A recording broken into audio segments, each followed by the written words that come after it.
currently streaming. Nice. Me too.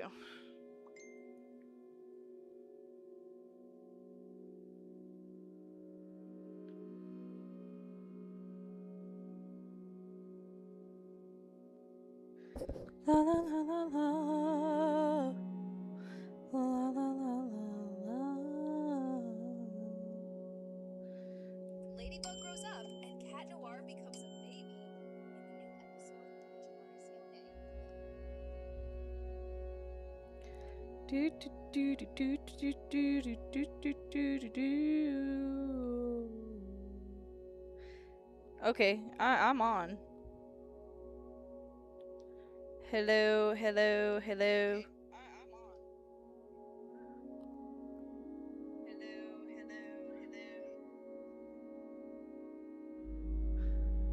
I got it.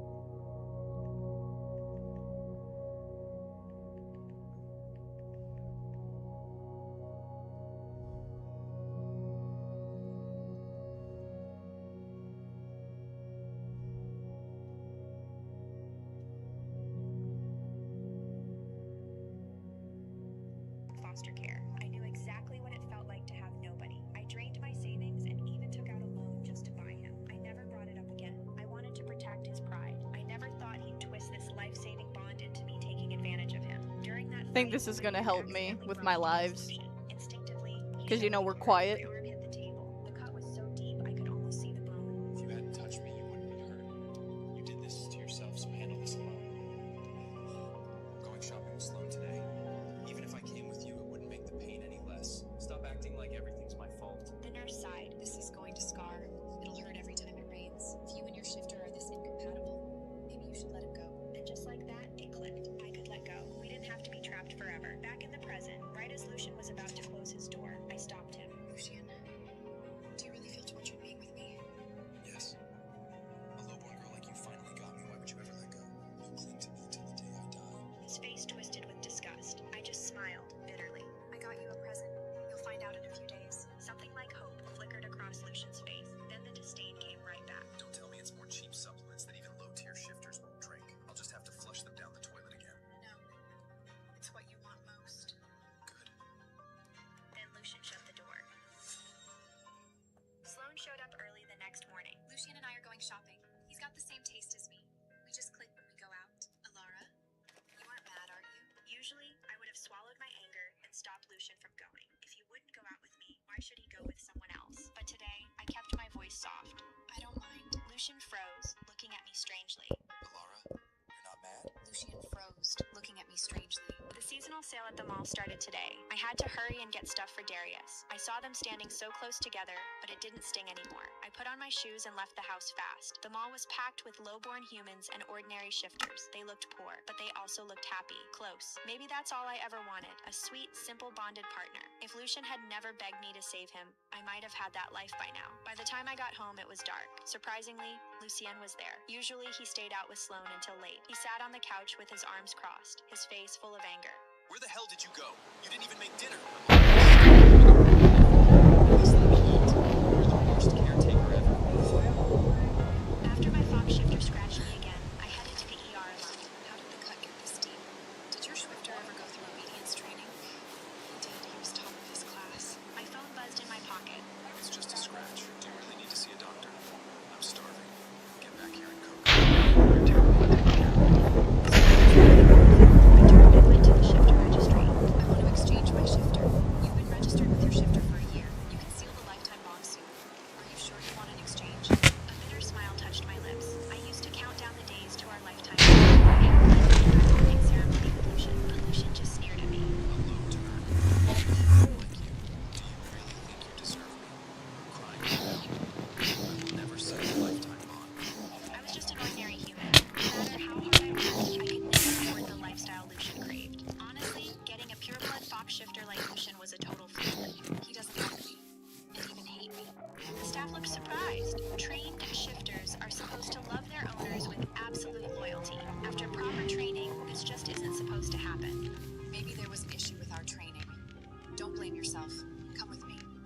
looked guilty. I'd spent $10,000 on Lucian. Now, I could pick a replacement from the same price range. She swiped her wrist across the wall. Holograms lit up in front of me. A fox shifter, a leopard shifter. None as stunning as Lucian, but still gorgeous. I hesitated. Honestly, I wanted a canine shifter, a golden retriever type. I'd heard canine shifters are the most loyal and protective. Even though I was just a low-born human, maybe he'd actually like me. Do you have any others? Not right now, but the next batch arrives in 2 months. As compensation, we can let you pick first. I nodded. She walked me to the door, then a profile card hidden at the edge of the screen flickered. A handsome man with gray eyes appeared in the hologram. Dragon scales crawling up half his arm. Wild. The staff member sighed. He's the most obedient shifter we have. Our boss wanted to test a new program for dangerous bloodlines. Darius isn't an ordinary dragon. He was bred for war, but no one wants him. They're scared he'll hurt humans. The bosses don't want to lose money, so they're selling him to the arena today. I've heard shifters sent there get torn apart. Sometimes their bodies don't even come back whole. If he goes there, he's dead. It sounded painful, brutal. No one wanted him. Same. I hesitated. Is he really that obedient? Absolutely. Okay, then I'll take him. I pressed my thumb onto the glowing contract panel. The staff said the transfer would be done in 2 days, and Darius would be delivered to my place. I tucked the new contract carefully into my bag. On my way home, I saw Lucian and Sloane from a distance. Sloane lived in the noble quarter, highborn, smart, elegant, everything I wasn't. Ever since she met Lucian, she'd been showing up with expensive shifter supplements. The two had gotten close. I slowed my pace. Alara, off to work again? Sloane spotted me and smiled a little too sweetly. I know you and Lucy are about to sign a lifetime contract, but you really should put more effort into your look. Just look at what you're wearing. If you saw you two on the street, would anyone believe you're partners? I glanced down at my plain t-shirt and jeans, then at her pretty dress. I'm fine. Lucian's voice was low. She doesn't look good dressed up. At least people just think she doesn't know how to dress, not that she's ugly. You can't say that to a girl, Lucien. Lucian's face twisted with scorn. Some boring, low-class human like her could never understand the tastes of high bloodlines like us. Getting stuck with her is the worst thing that's ever happened to me. Lucian never used to be like this, even when I couldn't afford premium supplements, even when the clothes I bought rubbed his skin raw. Lucian always swore he was lucky to meet me. Things changed when we ran into his old rival on the street. My bag dropped. Lucian knelt down to help me pick up my stuff. The red fox got out of his car and stepped on Lucian's hand on purpose. He scoffed. Well, look who it is. Mr. Popular, Lucien. How did you end up with such a pathetic owner? Makes sense, though. An unwanted shifter belongs with an ordinary nobody. Lucian locked himself in his room all night. I sat by his door until morning. I told him shifters were all equal. I told him not to care that the registry marked him as defective. We had a good life, didn't we? Lucian threw the door open. His eyes were red and swollen. You've never had status. No wonder you're okay living like this. Later, he met Sloane. She could give Lucien everything I couldn't. They got close day by day. Whenever they talked, Sloane would turn me against him. I thought it was terrible.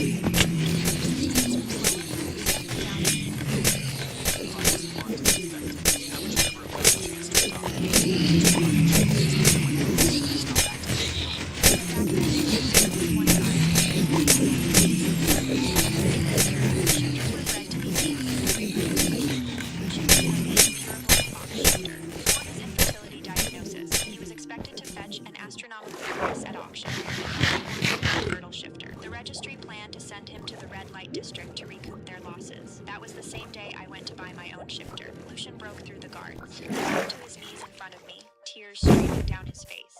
Please, save me. I'll be good to you. I'll be your family.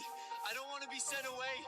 I grew up in foster care. I knew exactly what it felt like to have nobody. I drained my savings and even took out a loan just to buy him. I never brought it up again. I wanted to protect his pride. I never thought he'd twist this life-saving bond into me taking advantage of him. During that fight, my hand accidentally brushed against Lucian. Instinctively, he shoved me hard. My arm hit the table. The cut was so deep, I could almost see the bone. If you hadn't touched me, you wouldn't be hurt.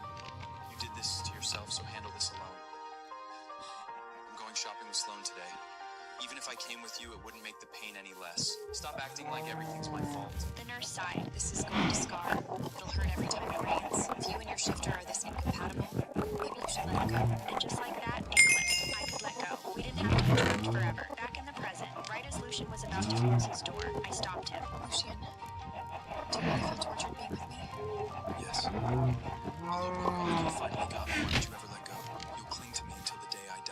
His face twisted with disgust. I just smiled, bitterly. I got you a present. You'll find out in a few days. Something like hope flickered across Lucian's face. Then the disdain came right back.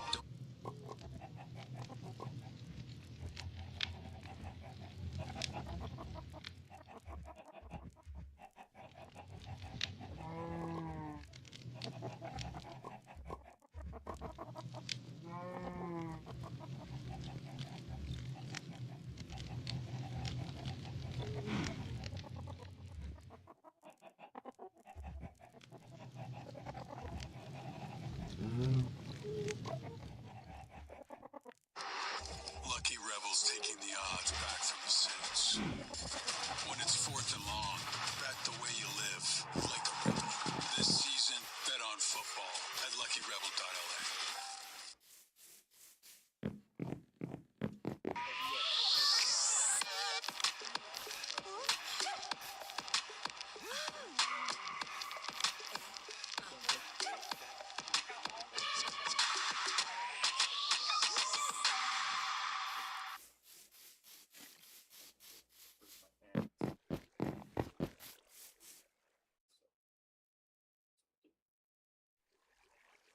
You have the books, a chance.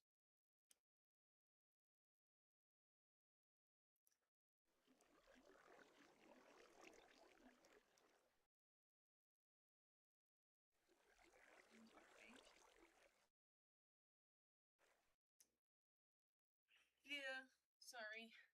Just trying to figure out my stories. Because I paid the monthly thing with the shorts. That's why I was saying I should be able to at least live stream it. I know I can't videotape it and post it, but I know I can at least live stream it. I'm for my own, so if somebody else happens to be on them, you know?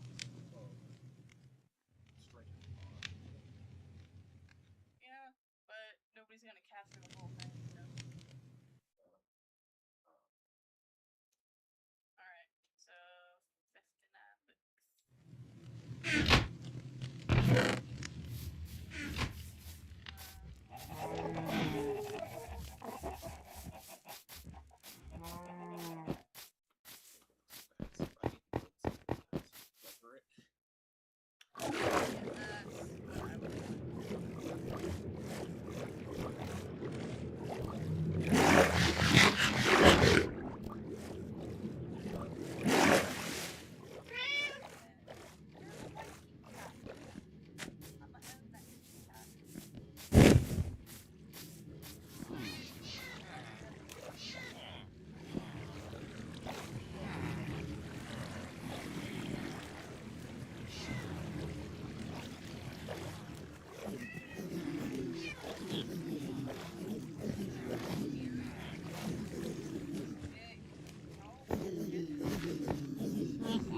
Too, so yeah, I'll do some YouTube stories instead.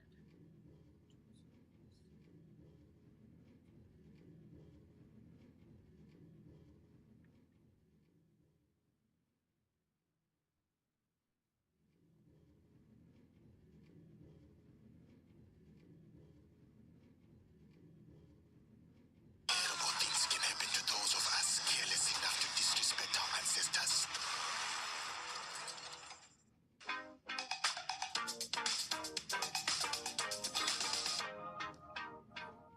The mating auction was where you went when no one wanted you. And as Claire stood among the desperate women who had been passed over or discarded, unlike the others, she didn't try to be seen. A heavy hood concealed her face completely, shadowing the truth she could never reveal. So the crowd whispered, what could be so terrible that even here, among the unwanted, she had to hide? They weren't wrong to wonder. Beneath the fabric lay her shame, her curse, the secret that had destroyed her life and taught Claire to brace herself for rejection. She would not be chosen if she concealed her face, she would not be chosen if she exposed it. Then, the Alpha King arrived. Alien. Beautiful.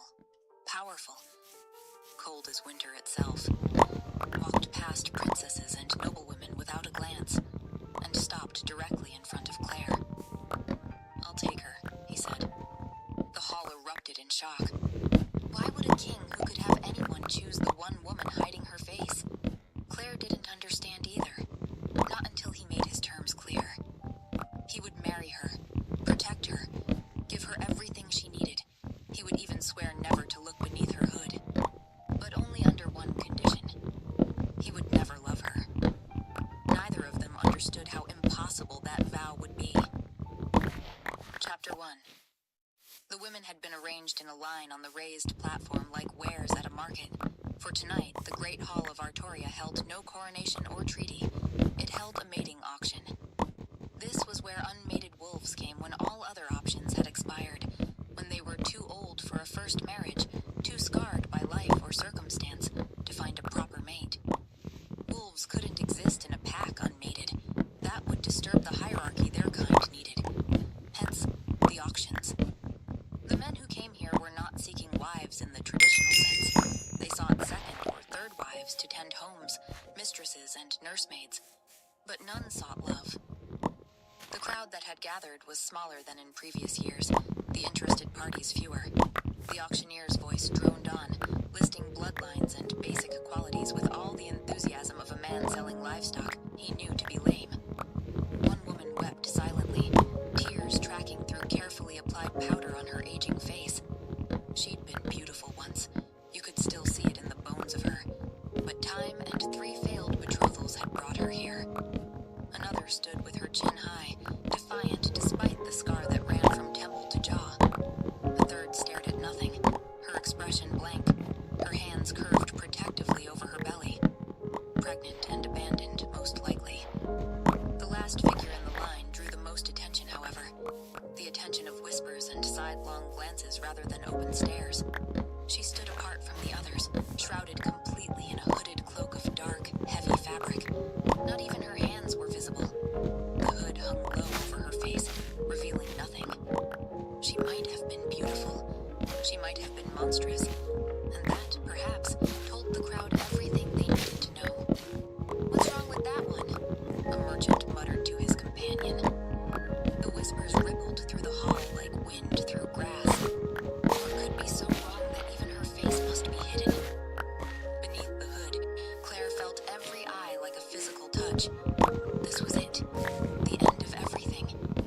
If she wasn't chosen today, if no one was desperate or foolish enough to take a woman whose face they couldn't see, her father would be within his rights to sell her as a slave.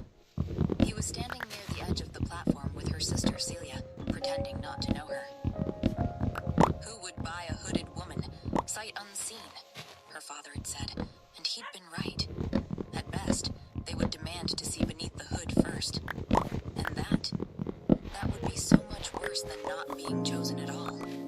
The auctioneer had moved on from the pregnant woman when the great doors burst open. Every conversation died mid-word, every head turned. An alpha presence rolled through the doors like a wave, and it wasn't the ordinary dominance of a strong wolf. This was the kind of power that came from bloodlines so pure, so undiluted, that they were more legend than wolf. Claire felt it even beneath her hood. "The Alpha King," the auctioneer gasped. "Gods above, what is he doing here?" The whispers started immediately, shocked and disbelieving, rippling through the crowd. "That's impossible," someone added. "Why would the king come to a mating auction?" Alpha King Elian of Artoria walked into the hall as if he owned it, which Claire supposed he did.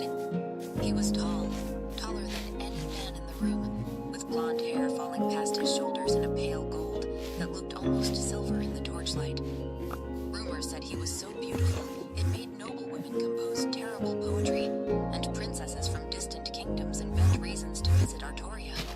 But Claire thought, beautiful didn't cover it. Beautiful was too soft a word for these cheekbones, these pale gray eyes, cold and clear and absolutely merciless. Several of the nobles stepped back, as if distance might protect them from whatever this was. Because this made no sense. None at all. Kings didn't come to mating auctions. Kings, especially this king, could have empresses, could have anyone, anything. So why was he here? Elian stopped in the center of the hall, and his gaze swept over the platform. His expression revealed nothing. "Continue," he said. It took the auctioneer 3 tries to find his voice. Your Majesty, we are honored by your... I said continue, the king said. He'd begun walking toward the platform, the crowd parting before him. Claire felt him approaching and fought the urge to run. She heard his footsteps stop at the first woman, the one who'd been weeping. A long pause. Claire imagined him studying her, weighing her worth. The footsteps moved on. Another pause. The scarred woman, perhaps. More consideration. More dismissal. He continued down the line. And then the footsteps stopped, directly in front of her. Claire's breath caught in her throat. She kept her head bowed, staring at the stone beneath her hood. The silence stretched. No one in the hall dared to breathe. And then, cutting through it like a blade through silk, cold and final and absolutely certain, the king announced, "I'll take her." There was only silence, and only when chaos erupted did Claire realize he'd meant her. Chapter 2. Through the small window, she could see the castle rising in the distance. Gray stone towers piercing a pale sky, and despite everything, despite the terror coiling in her chest, she felt something unexpected. Relief. She could still smell the desperation and shame in the air of that auction hall. Her father had made it clear, no one would want what they couldn't see. And when the auction ended with no offers, he'd be legally permitted to sell Claire into proper slavery. It was meant to be her father's final revenge. But then the Alpha King had walked into that hall, and everything had changed. He chose me, she thought, still unable to make sense of it. The carriage stopped. Claire's heart hammered as a guard opened the door and offered his hand. She took it with shaking fingers, stepping down onto smooth stone. His castle loomed above her, impossibly large, impossibly grand. This is madness, she thought. Why would he choose me? She followed the guard through corridors that seemed to stretch forever, her boots silent on thick carpets. Servants bowed as she passed, their eyes curious but not cruel. No one sneered. It was so different from her father's house that she felt dizzy. They stopped before a heavy wooden door. The guard knocked twice, then pushed it open. "The king will see you now, my lady." Claire's throat went dry as she stepped inside. The room was a study. Shelves lined with books, a desk covered in maps and documents, a fire burning low in the hearth despite the summer heat. And standing by the window, backlit by gray afternoon light, was the Alpha King himself, Elian. He was tall. That was Claire's first coherent thought, and when he turned to look at her, she felt the cold radiating from him like a physical force, as if winter lived in his bones. She dropped into a curtsy, her hood slipping forward. "Your Majesty." His voice matched everything else about him. Distant, controlled, empty of warmth. Claire straightened, her heart pounding so hard she was certain he could hear it. Through the fabric of her veil, she could make out was the hard line of his jaw, the coldness in his eyes as they passed over her without interest. No curiosity at all about what lay beneath her disguise. "Your Majesty," she began, her voice barely steady. "I never meant to deceive you." "Deceive me?" he asked, sounding surprised. "Yes," Claire nodded. "The veil, He raised one hand, cutting her off. "I don't need to know. The wedding will take place in 3 days. That's all you need to concern yourself with." Claire blinked. "Your Majesty, please," she implored. "Before you look, you have to understand the reason I wear it. If you'd just let me explain, I will not be looking." The statement hung in the air between them, flat and final. "Excuse me?" Claire asked. Elian turned fully toward her, his expression unchanged. "You've hidden your face. I assume that's because it isn't pleasing to look upon."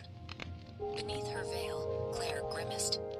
He wasn't entirely wrong, but he wasn't entirely right either. Not that she could explain that. Not without revealing everything. which she would rather die than do.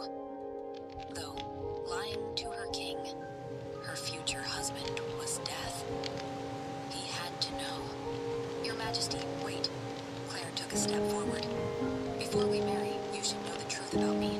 About why I... He paused at the door. Didn't turn to look at her. You will be my wife, he said quietly. But other than that, I have no interest in seeing you. Ever. Claire stood frozen, trying to process what he'd just said. No interest in seeing her. Not just now. Ever. Your Majesty, she managed. Even if you never wish to see me, others will. People will talk. They'll let you know what I look like. I would prefer you hear it from me before the ceremony. Before you feel betrayed, she didn't say. Elliot finally turned, and for the first time, his eyes focused on her fully. Cold eyes, gray as winter frost. If you would prefer that no one ever sees you, he said slowly, then it shall be so. Claire gaped at him. What? You are to be queen. You will receive jewels and palaces and titles and land. Receiving veils and a staff which ensures you are never looked upon directly on top of that is no hassle, I assure you. She couldn't speak. This was too good to be true. It had to be. Why would he choose her? Why would he allow her to keep hidden? He could have married a beautiful princess, pleasing to look upon. Someone he knew, someone with a bigger dowry. If that is all, Elian said, already pulling the door open, I'll see you at the cathedral. And then he was gone. Claire stood alone in the study. She should refuse. That was the logical choice. Go back to her father, accept her punishment, face whatever fate awaited her there. Because this strange offer from a cold king who wanted a wife he'd never look at, felt like a trap. But then she remembered the look in her father's eyes the last time she'd seen him. Pure hatred. The kind of loathing that had burned there for years. The labor of his wife's affair, called it a stain on his family's name. He would have sold her to slavery with a smile. The Alpha King had looked at her with nothing. No hatred, disgust, not even disdain. Just cold indifference. And he'd offered her something she'd never dared hope for. Permission to stay hidden. Claire touched her throat, feeling the weight of the hood against her shoulders. Cold over cruelty, she thought. I'll choose cold over cruelty every time. Chapter 3. The next morning, Claire was summoned to the king's council chamber. She'd barely slept. The room they'd given her was larger than any space she'd ever occupied. A suite of chambers with a canopied bed, and a team of blind servants who arrived within hours of her request, just as the king had promised. They bathed her gently, dressed her in soft fabrics, brought her food she was too nervous to eat. No one had rejected her in a very long time. So now, walking through the castle corridors with a guard as escort, Claire tried to steady her breathing. This meeting, the wedding contract negotiations, needed to go well. But her father would be there, and the thought made her stomach turn. Lady Claire, Your Majesty, a guard announced as Claire stepped inside. The council chamber was even bigger than she'd expected. A long table dominated the space, windows behind it letting in cold morning light. The Alpha King sat at the head of the table, two advisors flanking him. He was beautiful in the way winter was beautiful. Harsh and unforgiving and impossible to look away from. And at the far end of the table, barely looking at her, sat her father. Please sit, Elian gestured to a chair near him. One of the advisors cleared his throat. Your Majesty, the marriage contract has been prepared according to your specifications, they said. If you'd like to review, I'll summarize, Elian interrupted. He picked up the document, scanned it briefly, then set it down. The terms are straightforward, Elian declared, looking at Claire, or at the veil where her face should be. First and most important, I will never look upon you, he said. Neither I nor anyone in my household, my court, or my kingdom will be permitted to see your face. Claire's breath caught. Is this agreeable to you? Elian asked. Before Claire could answer, her father surged forward in his seat. Your Majesty, I must protest. You don't understand what you're agreeing to. If you knew what was beneath that veil... I wasn't talking to you, Elian said calmly. I was talking to my future queen. Claire stared at the king, something warm and unfamiliar blooming in her chest. My future queen, he said. Is this agreeable to you? He repeated. Yes, Claire said quietly. It's more than agreeable, Your Majesty. Thank you for your kindness. One of the advisors shifted uncomfortably. Elian tilted his head slightly, and for the first time, she saw something other than cold indifference in his expression. Kindness? He asked, confused. Yes. Claire's voice was steadier now. You've honored my request to remain veiled. The servants you sent, the blind maids, they've been gentle and respectful. She steadied her breathing before she concluded simply, That was very kind of you. Elian looked at her for a long moment. Then he shook his head slightly and returned his attention to the contract. The other conditions are as follows, he said, his tone once again purely factual. You will give me an heir, preferably more than one, to secure the succession. But other than that, we will not share a life. We will not share a room. We will not dine together or spend time together. You will attend certain royal functions with me, perhaps 3 or 4 times a year, to maintain appearances before the court and visiting dignitaries. That is all. He paused, then added with the same measured precision, the marriage will be contractual only. You will live comfortably. You will want for nothing.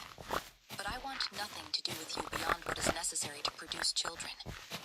Claire could feel the advisors watching her, waiting for her reaction. Her father had gone very still, his eyes fixed on her as if expecting her to break, to weep, to refuse. Even Elian seemed to be bracing for something, his jaw set in a way that emphasized the strong line of it. But Claire didn't flinch. His scent was calm, controlled. There was no malice in it, no desire to humiliate, no cruelty. He was simply stating facts, the same way someone might state the time or the weather. He wasn't trying to hurt her. I agree to your terms, Your Majesty, Claire said clearly. They're more than generous. You do me a great honor. The advisor stared. Her father's expression twisted with fury. And Elian looked utterly perplexed. The confusion made him seem younger somehow. An honor, he repeated slowly. To be married to someone who wants nothing to do with you? Who will never care for you? Claire met his gaze through her veil, unwavering.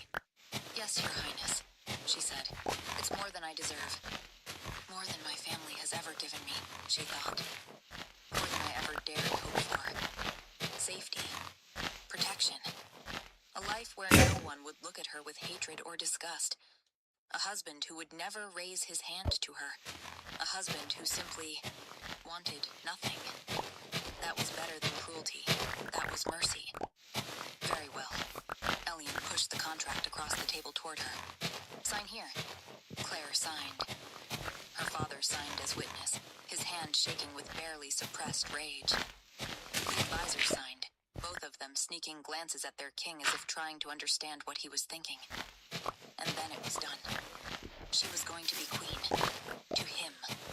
This beautiful, cold, mysterious man who the entire court seemed to regard with a mixture of fear and reverence. Exiting the council chamber felt like walking through a gauntlet. The corridors were full of courtiers and servants, all of them stopping to stare as she passed. Whispers followed in her wake. Is that her? Why does she hide her face? But His Majesty could have anyone. Why her?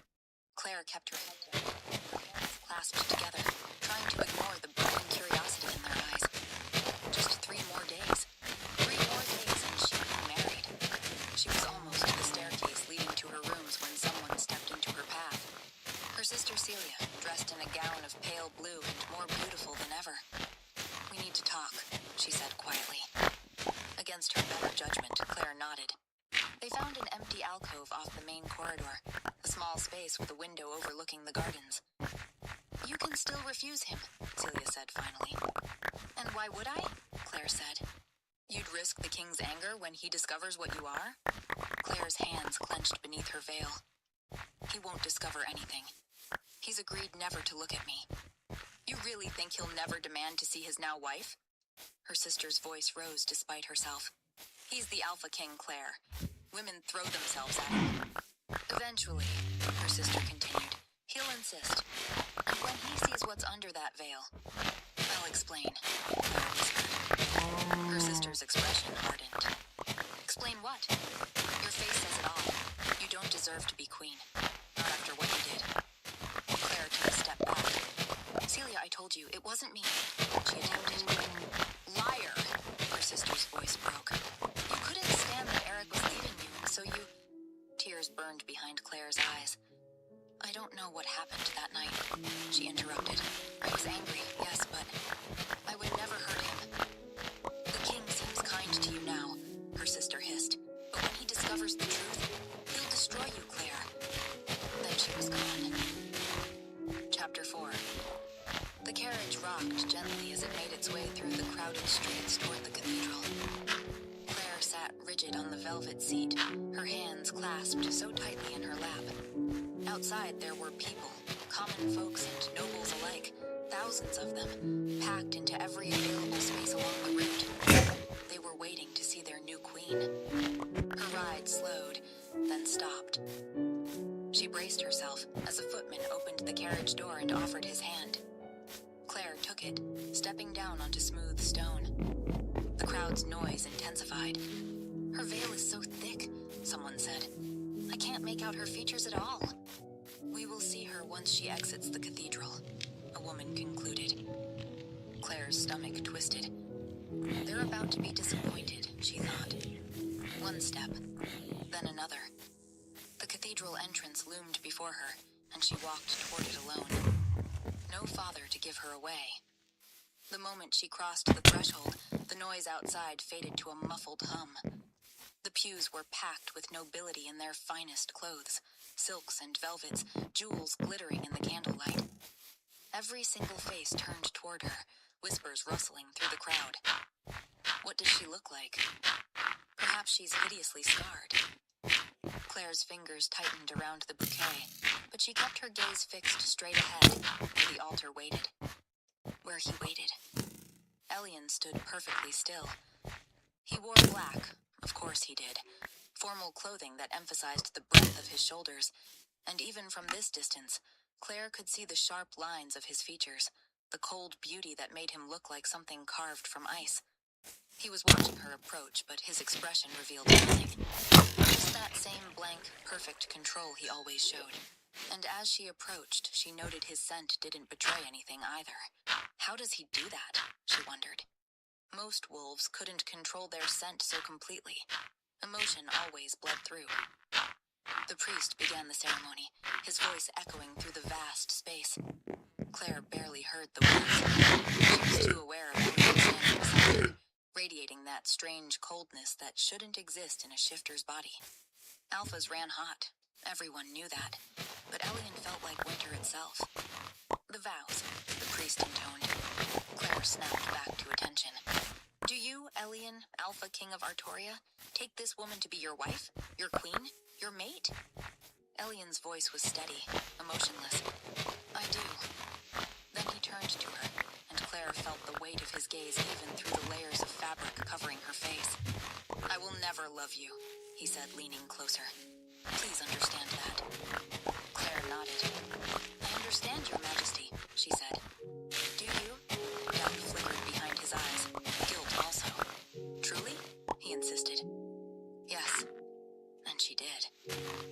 Whatever reason he had for this strange marriage, she understood that love was not part of the bargain. She could live with that. The priest was looking at them expectantly, confused by the delay. Elian straightened, returning his attention to the ceremony. The rings, he called out. The moment his fingers closed around hers, she gasped. He was cold. Not just cool, but genuinely cold. As if he'd been standing outside in winter without gloves. Claire couldn't help staring at their joined hands. His palm was larger than hers, his fingers elegant and strong. But the temperature... How was this possible? She wondered.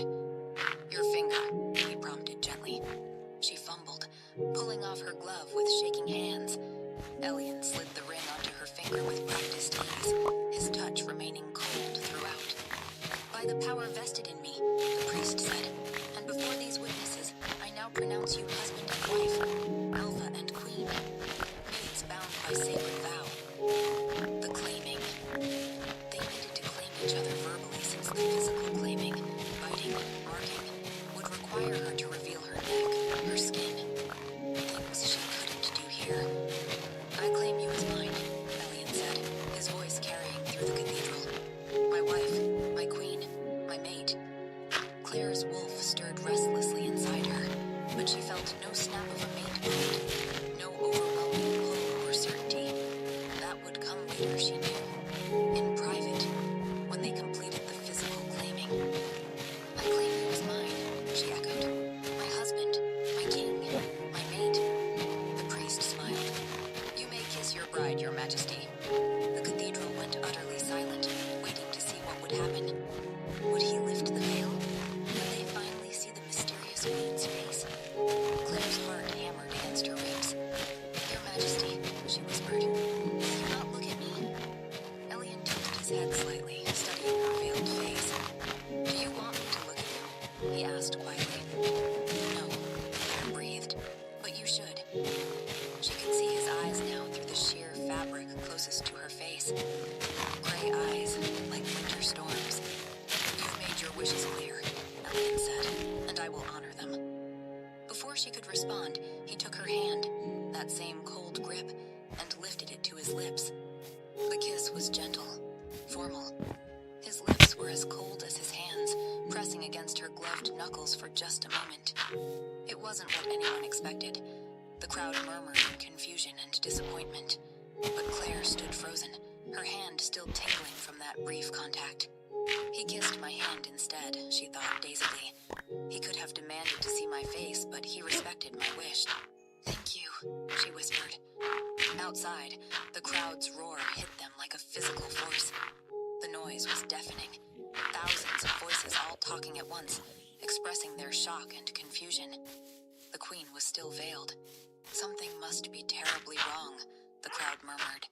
And yet the king didn't seem to care. How strange. How utterly, completely strange. Chapter 5.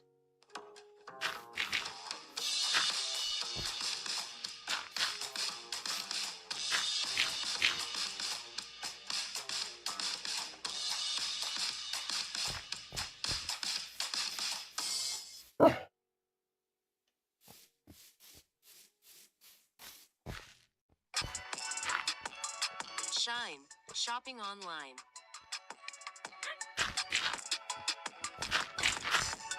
Download now.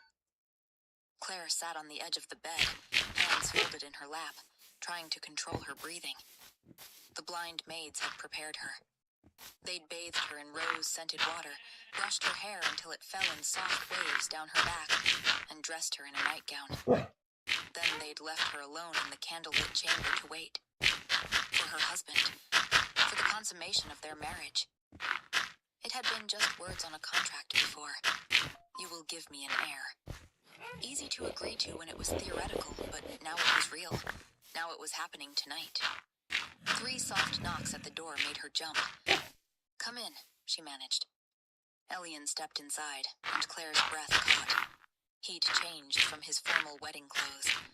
The elaborate jacket was gone, leaving him in just a white shirt, unlaced at the throat, the fabric loose enough to reveal the strong column of his neck. His hair was disheveled, as if he'd run his hands through it, and in the soft candlelight, he looked like a man, not a king. Beautiful and somehow vulnerable in his simplicity. He closed the door behind him with a soft click that seemed to echo in the quiet room. They were alone now, and Claire's heart hammered as Elian's gaze swept the room before settling on her veiled face. Even across the distance, she felt the weight of that look, and panic flared. "I will wear this," Elian said quietly. He reached into his pocket and withdrew a strip of black silk. "A blindfold. If you're worried, I might see you. Even accidentally." The thoughtfulness of it made her throat tight. "All right," Claire said softly. "Turn around." Claire's hands shook as she reached up to tie the blindfold. She had to step closer, had to rise on her toes to reach. Up close, she could see everything the distance had hidden. The individual dark lashes resting against his cheeks, a small scar at the corner of his mouth. She secured the blindfold, her fingers lingering perhaps a moment too long against his skin. The last candle went out. Complete darkness fell over the room like a blanket. Her heart hammered so loudly she was certain he could hear it. She could hear his breathing, steady and controlled. But she could also feel something else. A subtle shift in his scent, the winter sharpness giving way to something warmer beneath. She heard him move closer, felt the temperature drop as his body neared hers. "I can smell your nervousness," he said quietly. His words made her more nervous. Of course he could smell it. The anxiety, the anticipation. His hands rose slowly in the darkness, giving her time to pull away. When she didn't move, his palms settled gently on her shoulders. His hands were large and cool against her bare skin, his palms spanning from the curve of her shoulders toward her collarbones. But it wasn't just the touch, it was the care in it, the gentleness. For a long moment, he simply held her like that. His thumbs began to trace small, soothing circles against her skin, and Claire felt herself relax into the touch. He's being kind, she thought, even now. Slowly, Elian's fingers slipped beneath the thin straps of her nightgown. He paused, a question in the stillness. Claire made a soft sound of assent. He slid the straps down with aching slowness. First one shoulder, his fingertips trailing lightly against her skin. Then the other, herself firmly. Being safe is enough. The king had been clear about their arrangement. Contractual, distant. She needed to stop hoping for anything else. The next evening, Claire sat by the fire in her chambers when her door opened. Elian stood in the doorway. Hands were clasped behind his back, his posture rigid. "Your Majesty," Claire said, surprised. "Hello," Elian said, the word coming out stiff. An awkward silence stretched between them. "Is there anything I can help you with?" Claire asked finally. No. He clenched his jaw. "I just thought I would come and inquire after your health." "You came to check on me," Claire realized, warmth blooming in her chest.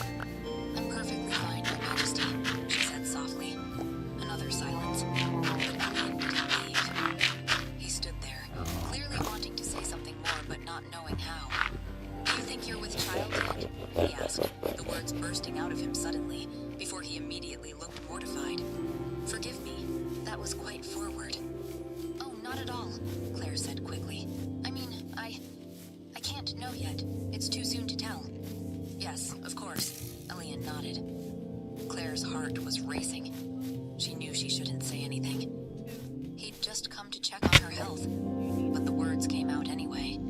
"Though, perhaps, Your Majesty," she heard herself begin. His eyes snapped to her. "Yes?" He took a step forward. "So you don't know?" "Well, it's just that I understand having an heir is crucial to His Majesty and the kingdom," she said. "Yes, it is," Elian nodded. "Then perhaps, I've heard that more frequent." She hesitated, feeling her cheeks burn. "The more frequent the union, the greater the chances at conception. Perhaps it would be good to..." "Yes," Elian interrupted, sounding almost relieved. They barely made it to the bed. Elian's hands were everywhere, gripping her hips, tangling in her hair, pulling her closer. And the following day, Claire admitted to herself that she liked that he'd visited her.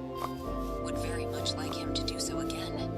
But he'd said, repeatedly, that once she was pregnant, their physical relationship would end.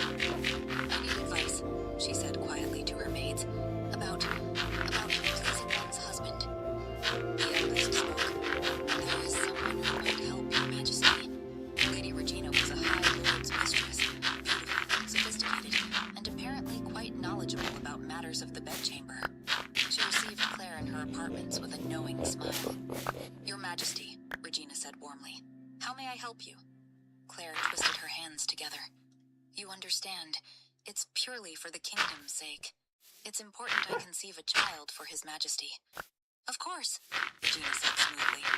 "So it's important that that he comes back. So we keep trying, Claire said. Very important. Regina's eyes sparkled with amusement. Then what do I do? Claire asked desperately. Regina smiled. That night, when Elliot returned, and he did return, appearing at her door as the sun set, Claire put Regina's advice into practice. She was bolder, more confident. She touched him the ways Regina had suggested, kissed him in places that made him groan. Her husband seemed very pleased. He returned the next night, and the next, far more frequently than was strictly necessary for conception. But after a week, Claire realized she wanted more. She wanted him to stay through the night instead of leaving while she was still catching her breath. So she went back to Regina. How do I? Claire hesitated. How do I get him to hold me? Afterwards. Regina studied her for a long moment. His Majesty isn't known to have many mistresses, she said. And the ones he has taken in the past never lasted more than one night. So you're already doing something right. She leaned closer. But if you want to get him to actually sleep with you, in the proper sense. Claire held her breath. Yes? Exhaust him, Regina said solemnly. So Claire put all her newfound knowledge to use. She begged for his touch. She did things to him that made him curse and lose himself completely. They made love once. Twice. She coaxed him back to arousal a third time and a fourth time. By the time dawn approached, Elian collapsed beside her, his arm coming around her waist automatically, pulling her back against his chest. Within moments, his breathing evened out into sleep. Claire lay very still, hardly daring to breathe, delighted beyond measure. In the morning, her fingers found the edge of his blindfold, touching it gently. You really don't mind? She whispered. Elian smiled. I would like to see you, he said quietly. Very much. But not if you don't want me to. Not if it would make you unhappy. He pressed a kiss to her shoulder and pulled her closer, and Claire felt like she might float away from happiness. Why can't you love me? She wanted to ask. When you are already so good to me? She dared not ask. He respected her desire to conceal her face. She'd respect his. And every evening, without fail, Elian came to her chambers. Though one night, she woke to find him shivering beside her despite being buried under blankets. His skin was like ice against hers. Claire slipped from the bed and added more logs to the fire, building it up until the room was almost uncomfortably warm. It became a pattern. She'd wake in the night to tend the fire. She had the servants bring warmer clothes to his chambers. One evening, after he'd arrived looking particularly pale, Claire finally asked, Is something wrong? What do you mean? Elia replied, confused. You're always so... Claire hesitated. We should understand you're not hot, Elian, especially alphas like you. But you're... Elian tensed beside her. It's a family condition, he interrupted. He stood waiting for him to discuss it further. That night, after they made love, instead of dressing to leave, he lay beside her in the darkness, still wound tight. Something's troubling, Claire asked softly. A long pause, then, trade negotiations, he explained. An old agreement is coming to an end with a foreign kingdom because we can't provide potions like we used to. Why not? Because most witches are banned from practicing their craft, he said, frustration clear in his voice. Claire's heart skipped. You think they should be allowed to use magic? She asked carefully. Elian tensed beside her. No, I suppose not. Claire said nothing, afraid to push. And eventually, he continued. I don't know. My father was against it. His father before him. They said witches needed to be carefully watched. Perhaps, Claire ventured carefully, there's a way to watch them carefully while still allowing them to practice? Under supervision? How would that work? Elian asked, sounding intrigued. They talked for hours, discussing possibilities. Eventually, Elian's breathing evened out as he drifted to sleep, still holding her. Claire lay awake, proud that he'd asked her opinion, that he'd shared his frustrations with her. I'm falling in love with him, she realized, with his voice, his touch. Time went by. Elian came earlier each evening now. Sometimes he arrived before dinner, eating whispers before taking her to bed. The mate bond was forming, growing stronger with each night they spent together. Claire could feel it. She craved him when he was away, and he seemed to crave her just as intensely. Some nights they barely spoke, just fell into each other with desperate need. It went on like this until one evening Claire waited until after they'd made love, until Elian was relaxed and content beside her, before she told him, "I'm pregnant." He sat up, his hand finding her stomach in the darkness. "You're certain?" "Yes," Claire nodded.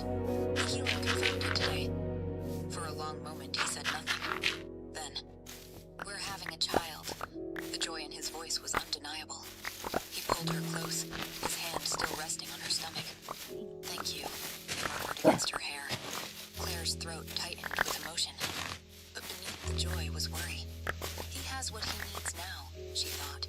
An heir. He'll stop visiting. Why would he keep coming when the purpose is fulfilled? The next night, he returned. And the night after that. If anything, he was more devoted than before, more possessive. He made plans for the baby, talking about nurseries and nurses and what they'd teach their son or daughter. His voice was warm with excitement, with love. When the baby finally came, a boy, healthy and squalling, Claire wept with relief. The midwife brought him to Elian, who stared down at the tiny face with wonder, joy, fear, love. So much love. Claire began to cry. Not tears of joy, tears of fear and heartbreak and loss, because it was over now. He had his heir. He didn't need her anymore. Elian's smile vanished immediately.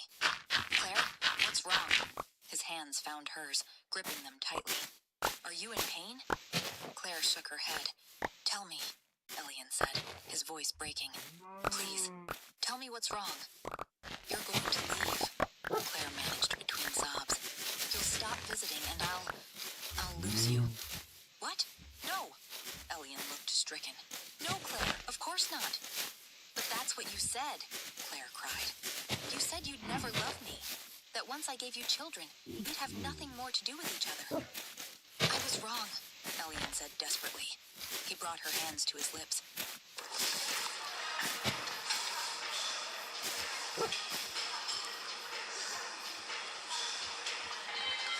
"I love you," Claire sobbed, the words spilling out. "I know I shouldn't, but I love you and I don't want to lose you." "You won't lose me," Elian said, his voice fierce. He looked panicked, desperate. "You won't. I swear it. You're the mother of my child. You're everything to me." Claire met his gaze through her veil. He looked so sad, so pale. "I want your love," she whispered. "Not just your hand in marriage. I want you." Elian's eyes widened. And then, without thinking, spontaneous and immediate, he said, "You have it. Of course you have it." He froze, as if hearing his own words for the first time. Claire's heart soared. "Do I?" she whispers. "Have your love?" "Yes," Elian breathed. "I love." He stopped mid-word. His eyes went wide with pain. His hand flew to his chest, clutching at his heart. "Elian." Claire struggled to sit up. "Elian, what's wrong?" His face went even paler, white as snow. He tried to speak, but no words came out. His whole body convulsed. Then he collapsed.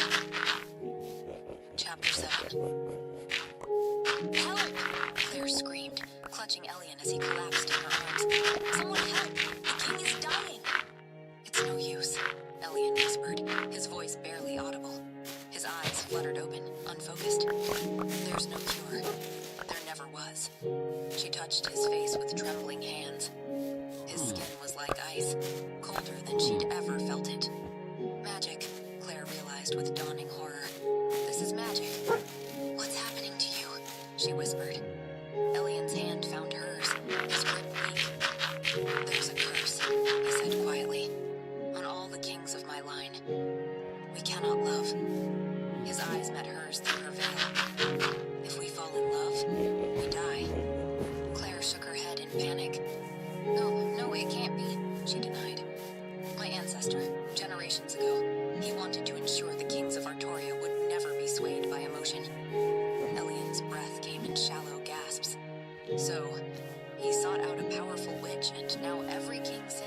incapable of feeling love, or rather, incapable of surviving a feeling.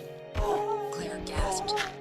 If we ever do fall in love, Elian went on, the curse activates. Our hearts freeze. We die. He laughed bitterly, the sound turning into a cough. My ancestor regretted it almost immediately.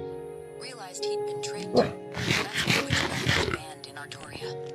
He blamed them for his mistake. Claire's mind raced as Elian's eyes closed. I chose you because I thought I'd never fall in love with someone I couldn't see, he confessed. I thought I wouldn't truly know you, and that it would keep my heart safe. But it didn't, Claire whispered. No. His hand tightened on hers. I fell in love with you, Claire. Every part of you I could know. Then I'm killing you. Tears streamed down Claire's face. My very existence is killing you. No, Elian said fiercely. You gave me life. For the first time, I felt alive. You made me happy, Claire. So happy. I have no regrets. I won't let you die. Claire's voice was steel through her tears. What if you stopped loving me? Would the curse reverse? Elian looked at her with such tenderness it broke her heart. I could never stop loving you, he said. What if you had a reason to? Claire's hands went to her veil with shaking fingers.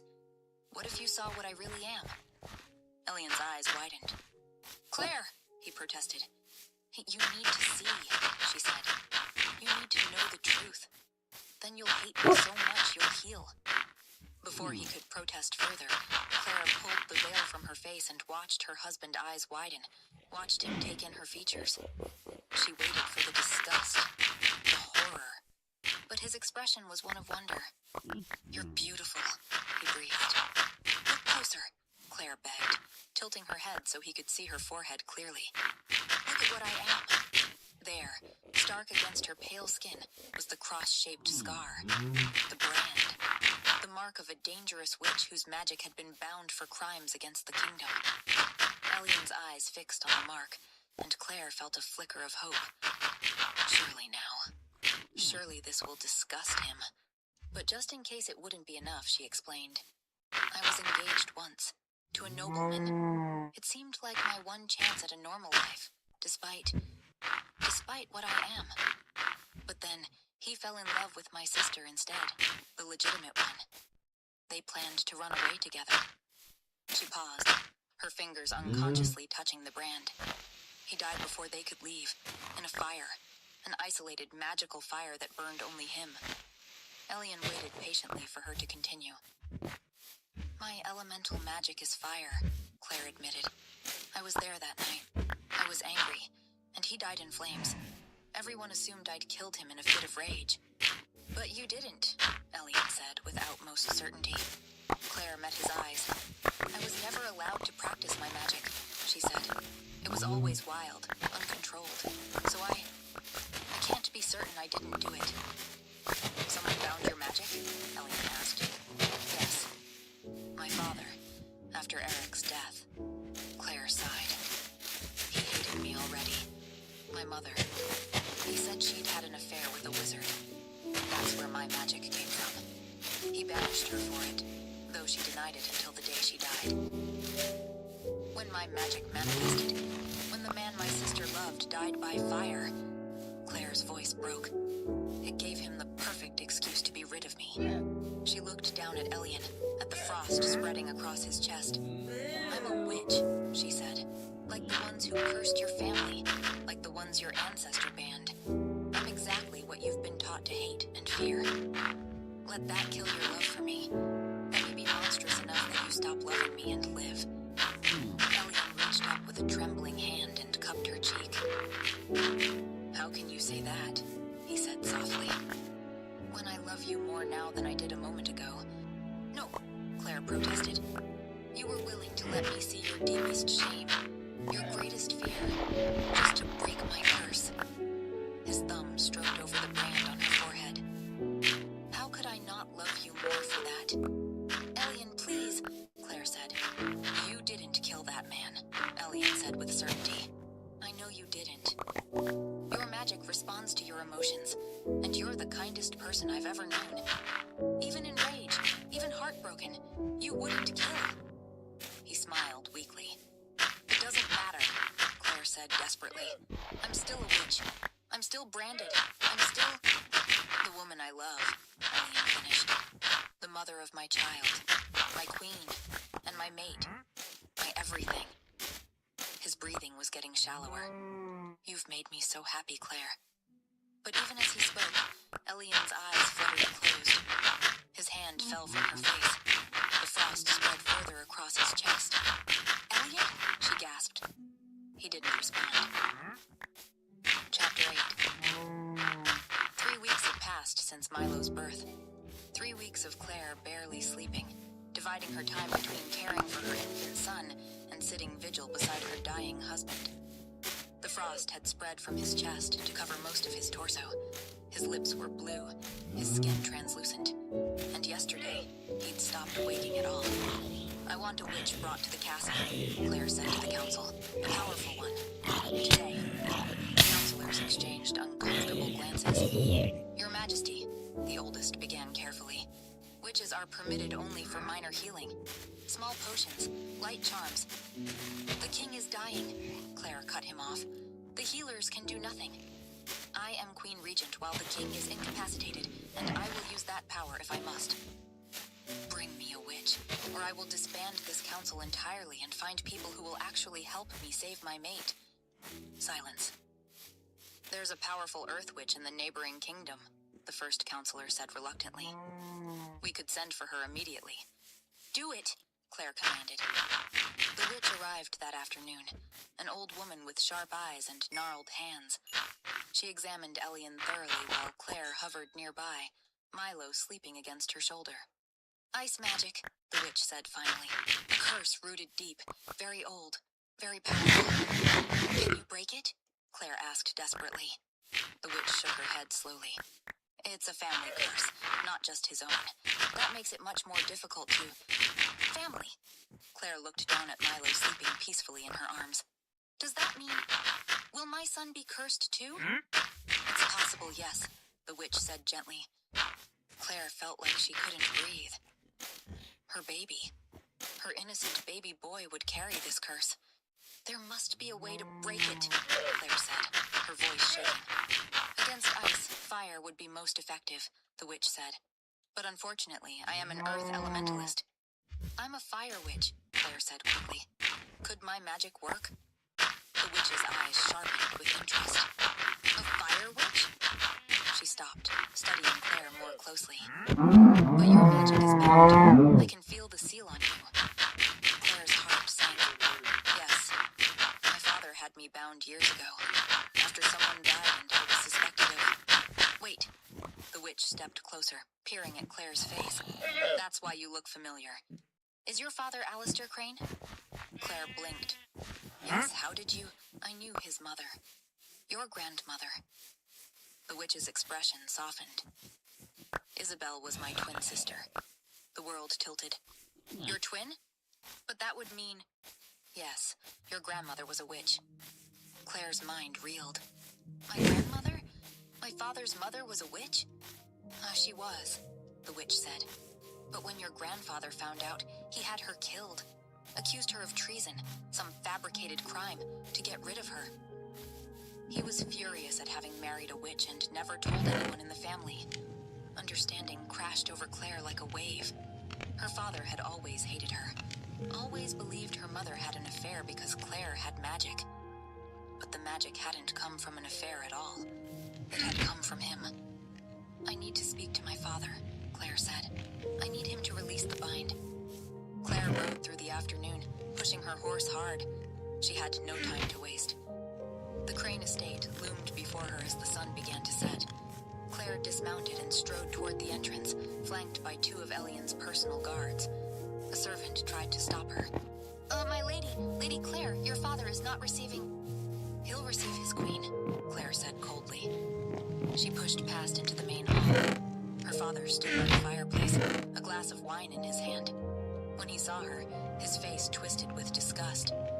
Claire's sister Celia said from the corner, standing quickly, You,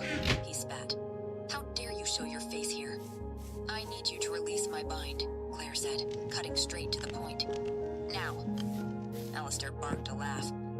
The Alpha King is dying, Claire insisted. I need my magic to save him. Release the bind. No, her father said. Father, please, Celia began.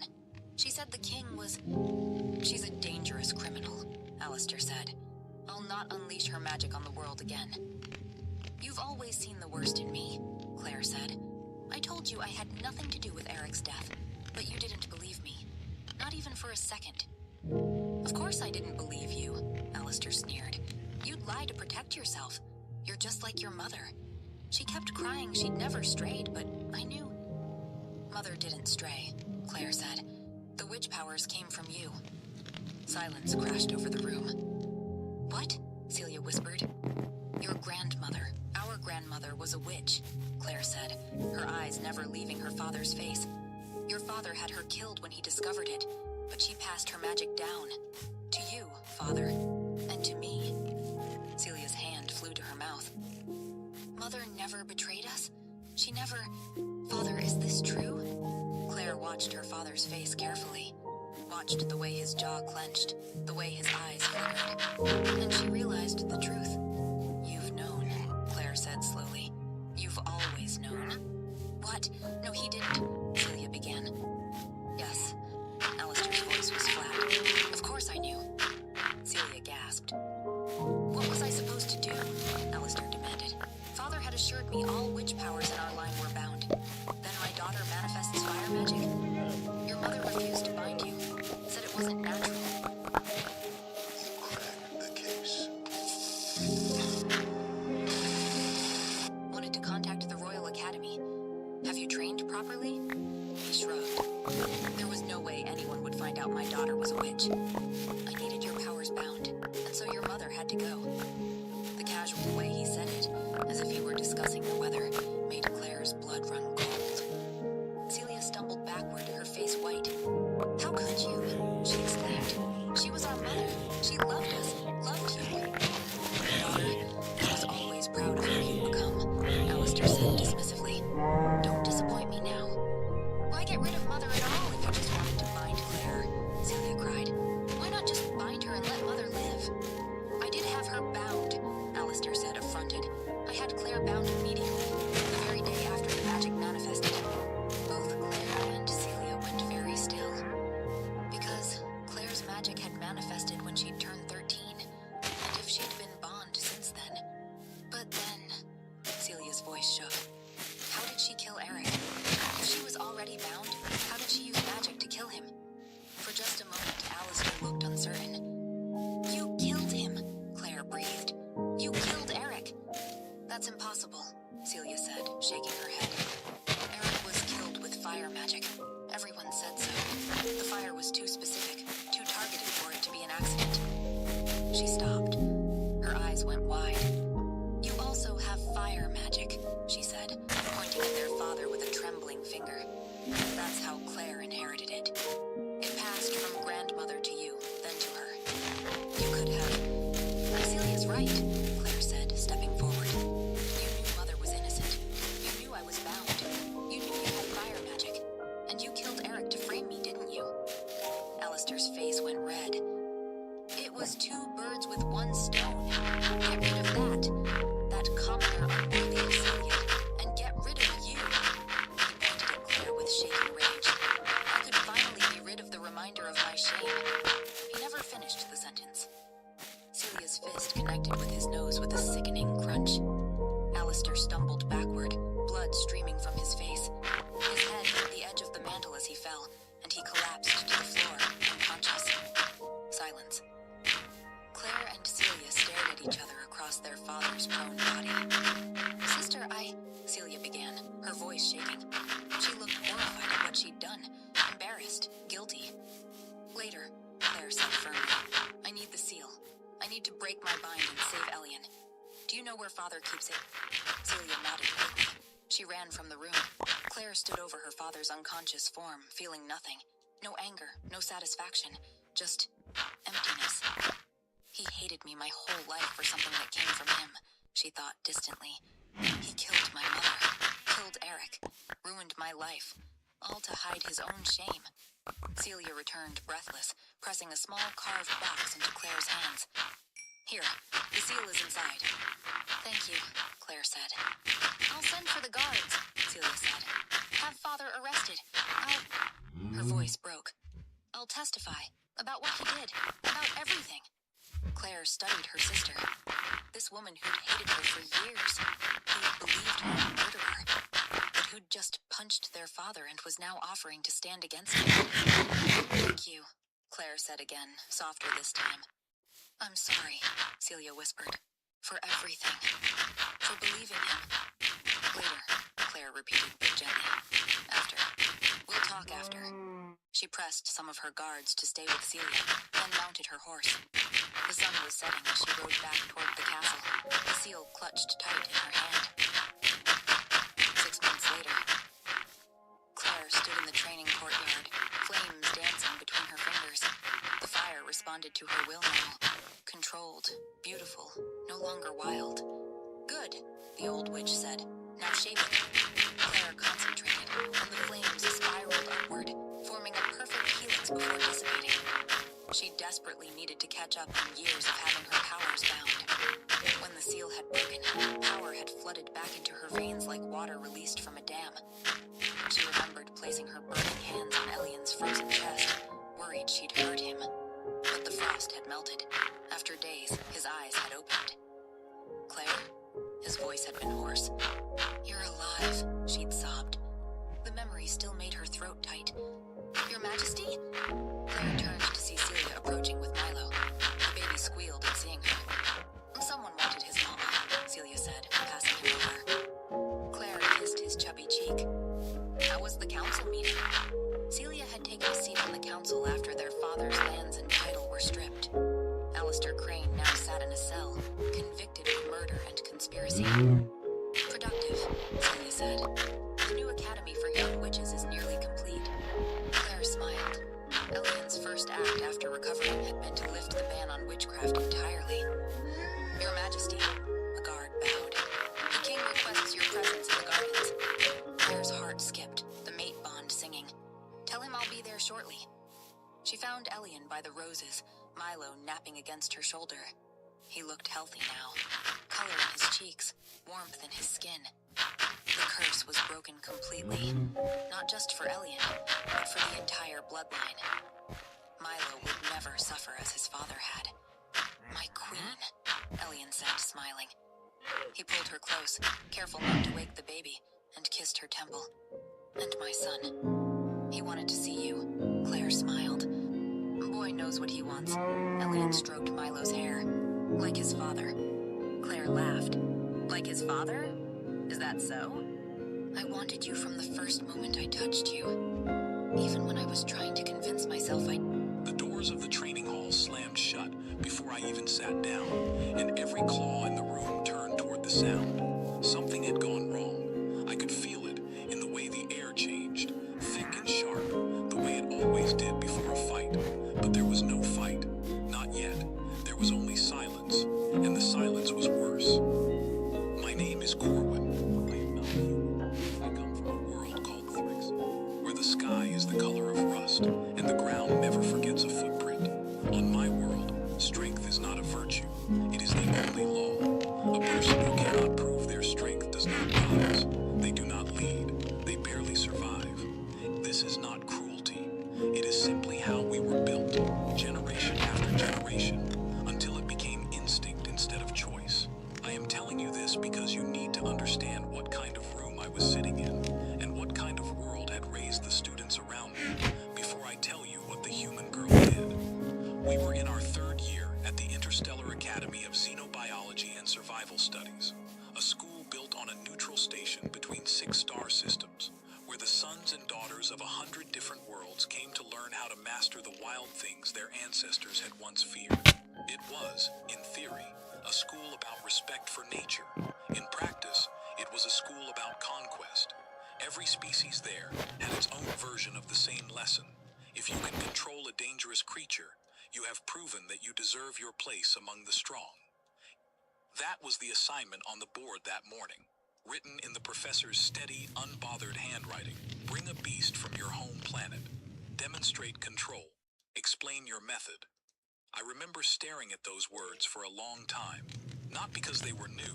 Every student at the academy had known this assignment was coming since the semester began. We had talked about it in the dining hall, in the sleeping quarters, in the long quiet hours between classes. Everyone had a plan. Everyone had already decided which creature they would bring, which chains they would use, which cage would look most impressive when they carried it through the door. Everyone except her. Her name was Alice Turner, and she was the only human in our entire year. She had arrived halfway through the first term, quiet and small compared to the rest of us, with pale skin and light brown hair pulled back in a single braid. She did not carry weapons. She did not boast. She barely spoke unless someone spoke to her first, and even then, her answers were short, careful, thoughtful. I did not understand her, not at first. On Threxa, silence is often a sign of weakness, a sign that a person has nothing worth saying because they have nothing worth proving. But Alice's silence did not feel weak. It felt like she was simply choosing not to waste words. There is a difference, though it took me a long time to see it. The other students had their own opinions about her.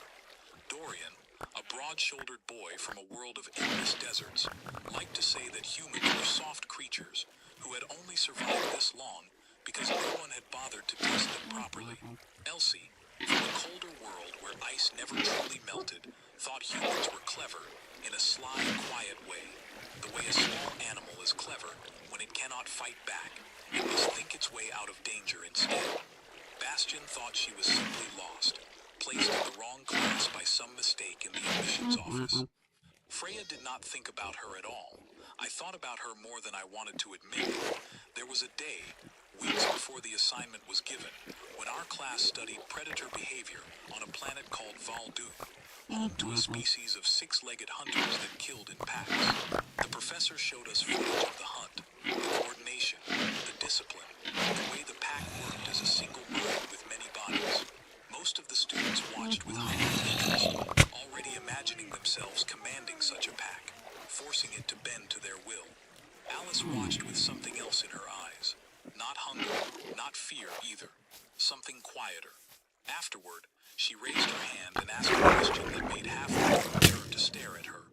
She asked why the hunters trusted each other enough to hunt as a team instead of fighting each other for the kill.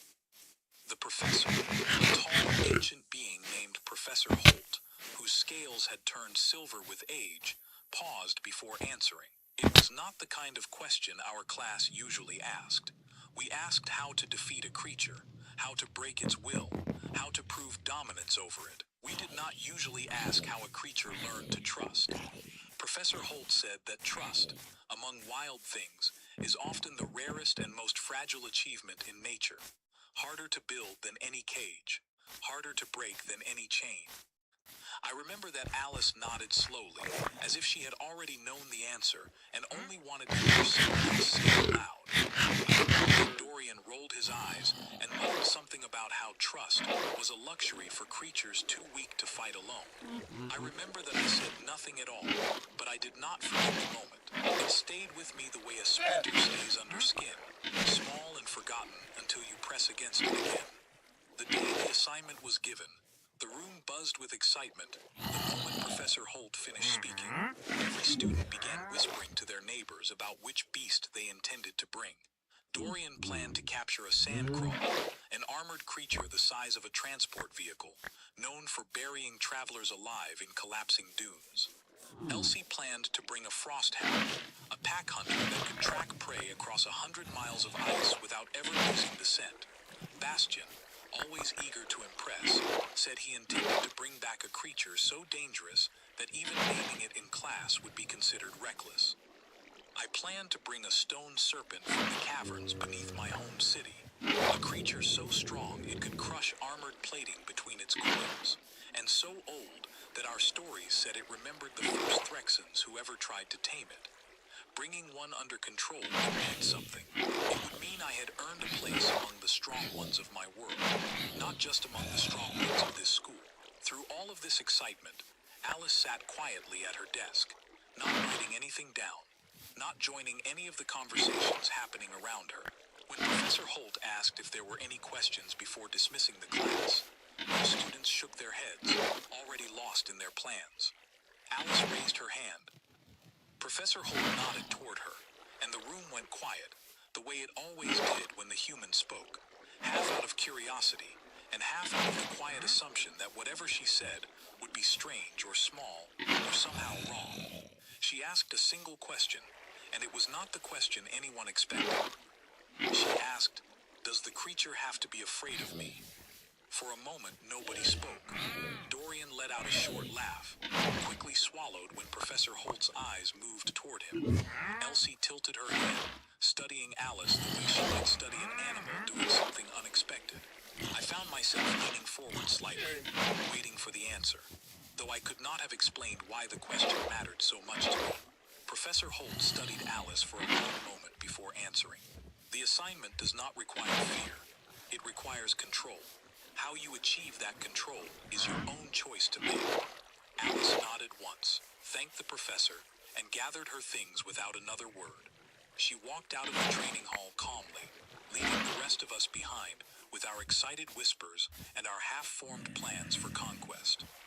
I sat there long after the others had left, turning her question over in my mind. Does the creature have to be afraid of me?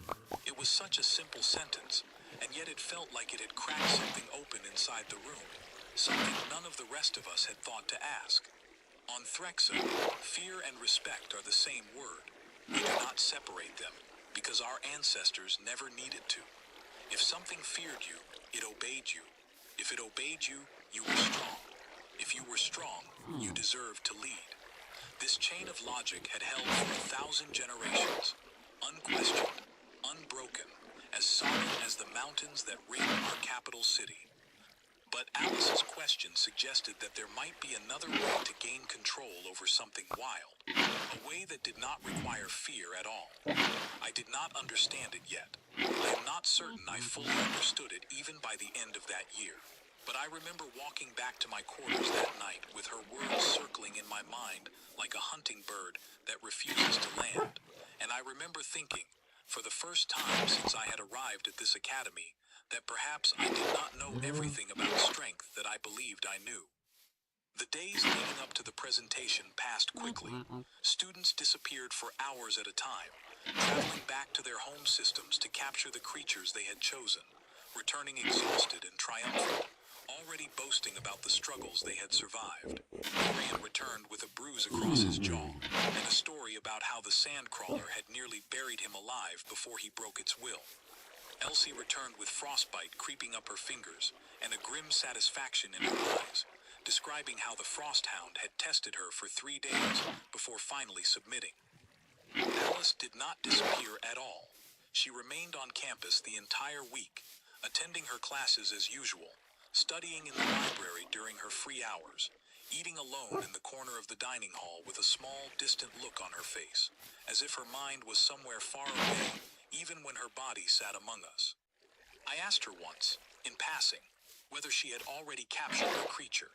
It was the only real conversation we had before the day of the presentation. She looked up at me, and there was something calm and steady in her eyes that I had not expected. She said that she had not captured anything, and that she did not plan to. I did not understand what she meant by that. None of us did. We assumed, in our own separate ways, that she had simply failed to find a suitable creature, or that fear had finally caught up with her small, unarmed body, or that she had quietly given up on an assignment she never should have been given in the first place. We were wrong about all of it, though none of us would understand exactly how wrong until the day she finally walked through those training hall doors, carrying something that would silence every proud, boasting student in that room, myself included. But that story belongs to what came next. The morning of the presentation began with a kind of energy I had rarely felt inside the training hall. Students arrived early, dragging cages, leading chained creatures, carrying stunned or bound beasts across their shoulders, like trophies earned through hard-fought battles. The air smelled of dust, sweat, and the strange mixture of scents that came from a dozen different worlds, all pressed into one room at once. Professor Holt stood at the front of the hall, arms folded behind their back,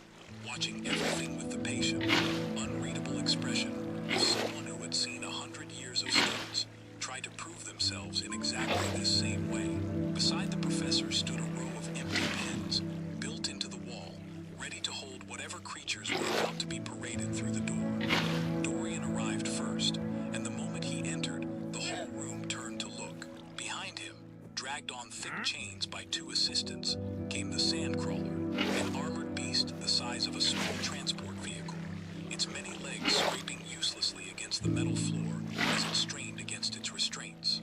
Its eyes, small and black, darted around the room with obvious panic, and every few seconds it let out a low, grinding sound that vibrated through the floor beneath our feet. Dorian stood tall beside his captured beast, chest out, chin lifted, clearly enjoying the attention. He explained to the class how he had tracked the creature for 2 days across the dunes, how he had worn it down through exhaustion and pressure until it had no strength left to resist, and how he had finally chained it while it was too weak to fight back.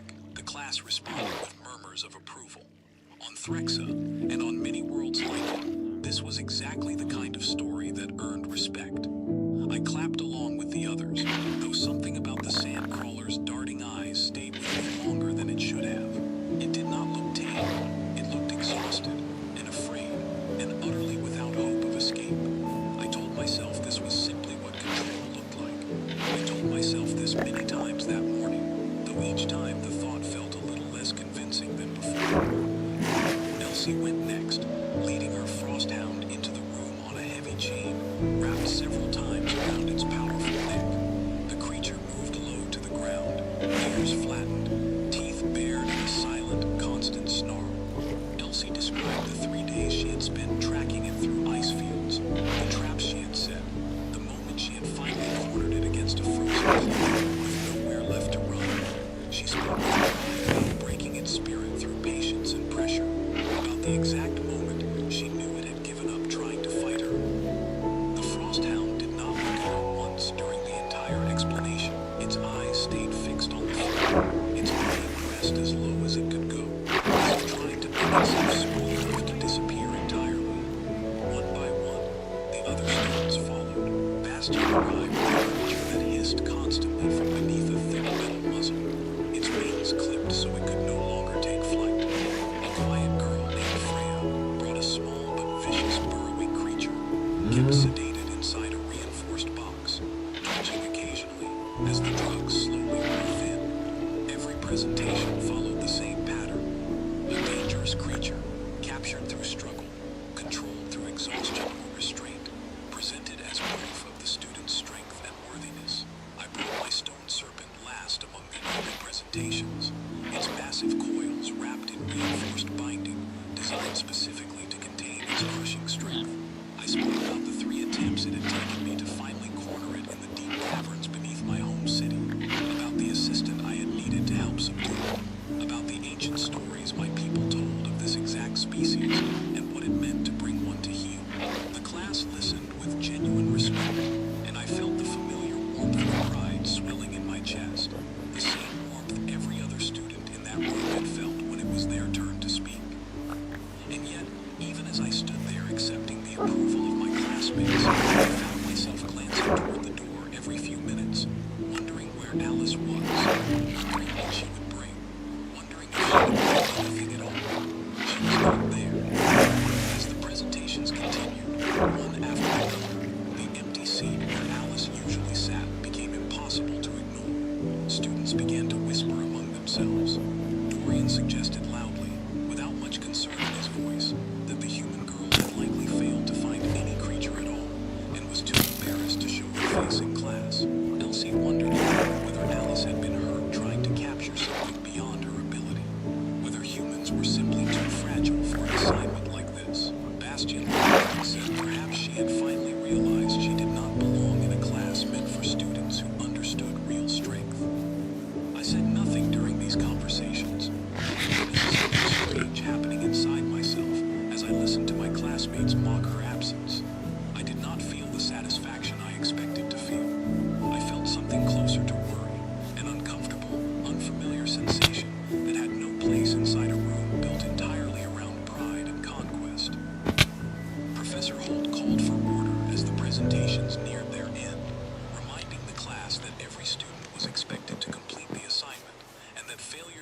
so would result in serious consequences for your safety. The professor's eyes moved briefly toward Alice's empty seat, and for just a moment, something flickered across their ancient, weathered face. Not disappointment, something closer to curiosity, as if even Professor Holt, who had seen 100 years of students, was wondering the same thing the rest of us were wondering.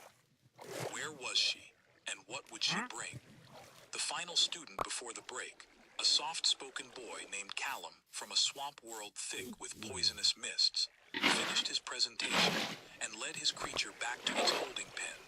The room settled into the low hum of conversation that always followed a long stretch of presentations. Students comparing notes, comparing beasts, comparing bruises, earned in the process of proving their strength. It was in this moment of restless waiting that the doors finally opened.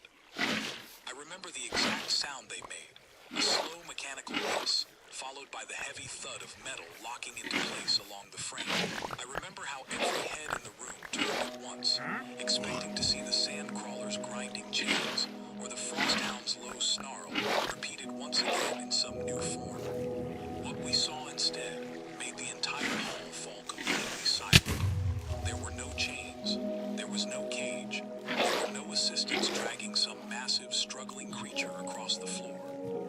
There was only Alice, walking calmly through the doorway, her braids slightly loose from the walk, her expression as steady and quiet as it always was. And on her shoulders, curled peacefully against the sides of her neck, were two small creatures I recognized instantly, though recognizing them did nothing to help me understand what I was seeing. They were Cathrex cubs, a species so dangerous that most instructors refused to even bring specimens into the classroom for study. Adult Cathrex were known across a dozen systems for a simple, brutal reputation, killing any handler foolish enough to attempt taming them, no matter how skilled or well-armed that handler happened to be. Even as cubs, they were considered far too unpredictable and dangerous for casual contact. And yet here they were, resting against a human girl's shoulders, eyes closed, bodies loose and relaxed in a way that no captured creature in that room had shown all morning. No one moved. No one spoke. Even Professor Holt, who had surely witnessed centuries of strange and unexpected things during a long teaching career, stood frozen at the front of the hall, staring at the two small, sleeping predators draped across Alice's shoulders, as if trying to convince themselves that what they were seeing was real. I felt my own breath catch somewhere in my throat, and beside me, I heard Dorian mutter something under his breath that I could not quite make out, though the disbelief in his voice was unmistakable. Alice walked further into the room, her steps calm and unhurried, as though she had not just shattered every assumption the rest of us carried about strength, control, and what it truly meant to bring a beast to class. She stopped near the center of the hall, glanced around at the stunned faces staring back at her, and offered a small, almost apologetic smile. "I am sorry I am late," she said. "They were sleeping, and I did not want to wake them." For a long moment, nobody in the training hall said anything at all. The silence stretched so long that I could hear the faint hum of the ventilation system above us, a sound I had never noticed before in a room usually filled with chains rattling and beasts snarling, and students boasting about their conquests. Then, all at once, the room erupted. Dorian was the first to find his voice, though what came out was less a sentence and more a kind of strangled disbelief. He took a half step backward, his eyes fixed on the two small shapes resting against Alice's shoulders, and asked how she had gotten a Cathrex anywhere near her without being torn apart. Elsie's hand moved instinctively toward the restraint controls near her frosthound's pen, as if some old instinct told her danger was standing in the middle of the room, even though the danger in question was sleeping peacefully and showed no sign of waking. Bastian laughed, a short, nervous sound with no real humor in it, and said this had to be some kind of trick, that no creature with Cathrex blood would ever allow itself to be carried like a child's toy unless it had been drugged into unconsciousness or was already close to death. Alice did not react to any of this the way I expected her to. She did not raise her voice, did not defend herself with the kind of proud, sharp words most of us would have used if our own methods had been questioned in front of the class. She simply stood there, patient, waiting for the noise to settle, one hand resting gently against the back of the smaller cub's neck, the way someone might rest a hand against a sleeping child to keep them calm. Professor Holt stepped forward from the front of the hall, moving slower than usual, studying Alice and the two cubs with an expression I had never seen on the old teacher's face before. It was not anger, and it was not simple curiosity either. It looked almost like fear, though fear of what exactly, I could not say. Perhaps fear of what this meant. Perhaps fear of how completely it broke every rule the professor had spent a century teaching. The professor asked, in a voice quieter than usual, how exactly Alice had managed to bring two Catherick's cubs into this room without restraints, without sedation, and without a single visible injury on her own body. Alice answered simply that she had not needed any of those things. Professor Holt's eyes narrowed slightly, not with suspicion exactly, but with the sharp focus of someone trying to solve a puzzle they had never expected to encounter. The professor asked whether the cubs had been captured recently, and if so, how she had subdued them during the process. Alice shook her head and said she had not captured them at all. She said she had found them, weeks earlier, alone and starving in a remote stretch of forest, and that she had never once tried to subdue them in the way the assignment seemed to expect. This answer did nothing to calm the room. If anything, it made the confusion worse. Dorian demanded to know how she expected the class to believe that two Cathrex cubs, creatures known across multiple systems for turning on their own handlers within days of capture, had simply allowed a human girl to walk around them, hold them, and carry them into a room full of strangers without a single sign of aggression. I found myself studying the cubs more closely as the arguing continued around me.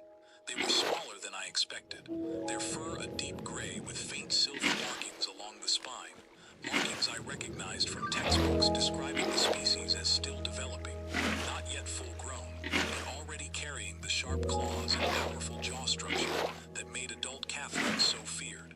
Even asleep, there was something unmistakably dangerous about them, a coiled tension beneath the surface that suggested exactly how quickly gentle stillness could become something else entirely. And yet, they slept, undisturbed by the shouting around them, undisturbed by the tension thick enough to taste in the air, undisturbed by anything except the slow, steady rhythm of Alice's breathing beneath them. One of the cubs stirred slightly, nose twitching, and I felt my whole body tense, half expecting the room to descend into chaos the moment its eyes opened. But it simply shifted position, pressing closer against Alice's neck, and settled back into sleep, without so much as opening an eye. Elsie, who had grown quieter than the others during the argument, finally spoke up, her voice carrying none of Dorian's aggressive disbelief, but something closer to genuine, unsettled curiosity. She asked Alice directly whether she was afraid, standing there with two apex predators resting against her body in a room full of strangers. Alice considered the question for a moment before answering. She said she was not afraid, because fear was not something she had built into her relationship with the cubs from the very beginning. She said that from the first day she found them, she had made a choice not to treat them as something to be conquered, and that choice had shaped every single interaction that followed. Professor Holt asked, carefully, what exactly she meant by that. Before Alice could answer, Dorian interrupted again, his voice sharper now, edged with something that sounded almost like anger. He said this entire display was some kind of insult to the assignment, that the rest of the class had spent days tracking, fighting, and physically subduing dangerous creatures, risking real injury to prove their strength, while Alice apparently expected to receive the same credit, simply by finding two orphaned cubs and letting them nap on her shoulders like household pets. The room murmured in agreement, and for the first time since Alice had walked through the door, I saw something that was not anger. It was not anger either. It looked more like patience being tested, the kind of expression someone wears when they have explained something important many times before, and are preparing to explain it once again. She looked directly at me, and then at the rest of the room, before speaking. She said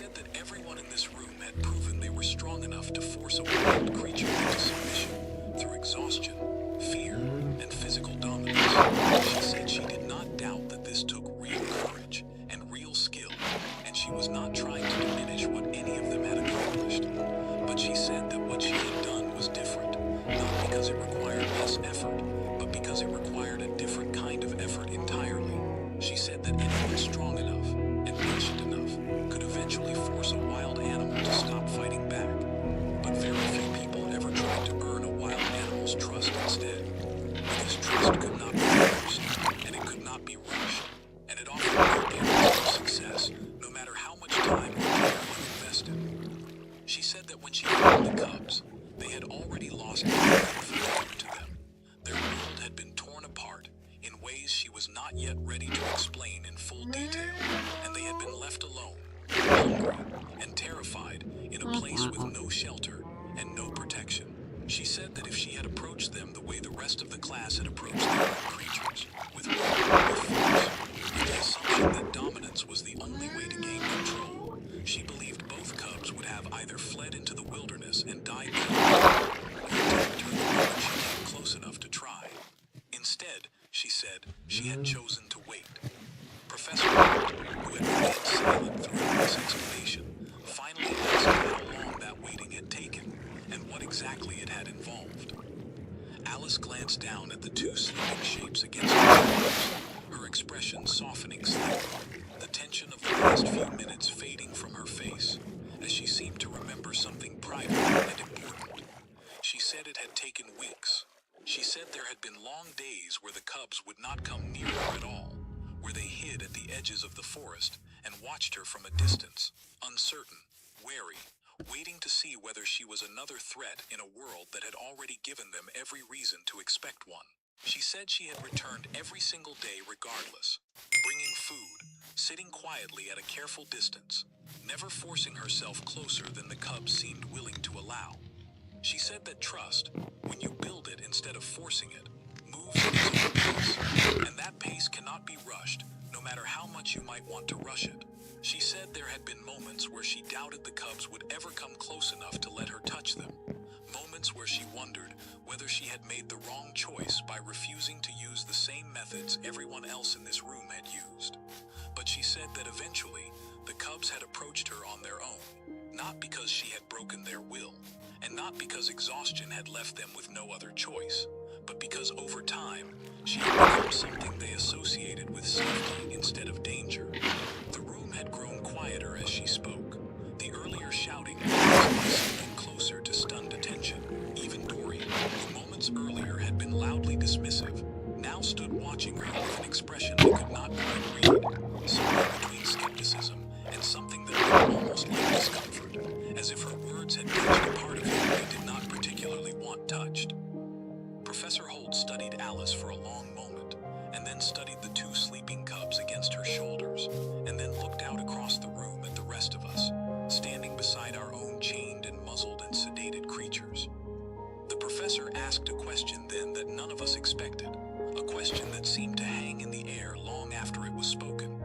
The professor asked whether any of the creatures currently held in the pens along the wall would ever willingly choose to rest against the shoulders of the student who had captured them, undrugged, unchained, and unafraid. Nobody answered.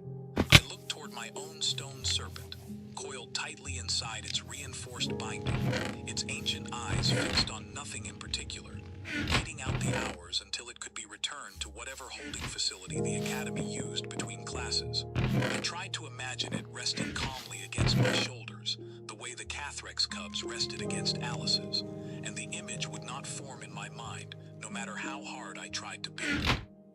I realized, standing there in that silent room, that despite everything I had been taught about strength since the day I was old enough to understand the concept, I had never once considered that there might be a different kind of victory available to me, a victory that did not require fear, or force, or the slow crushing of another creature's will.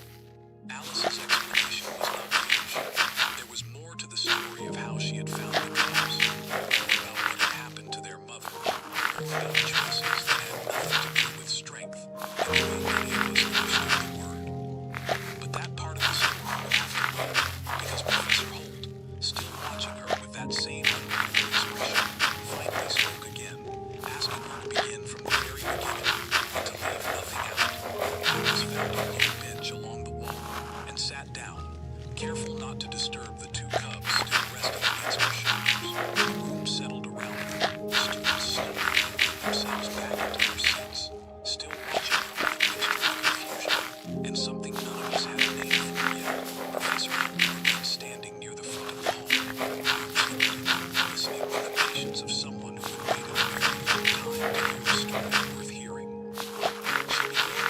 explaining that weeks before the assignment was given, she had taken a solo research trip to one of the forest reserves near the academy, a place students were permitted to visit for independent study as long as they registered their travel in advance.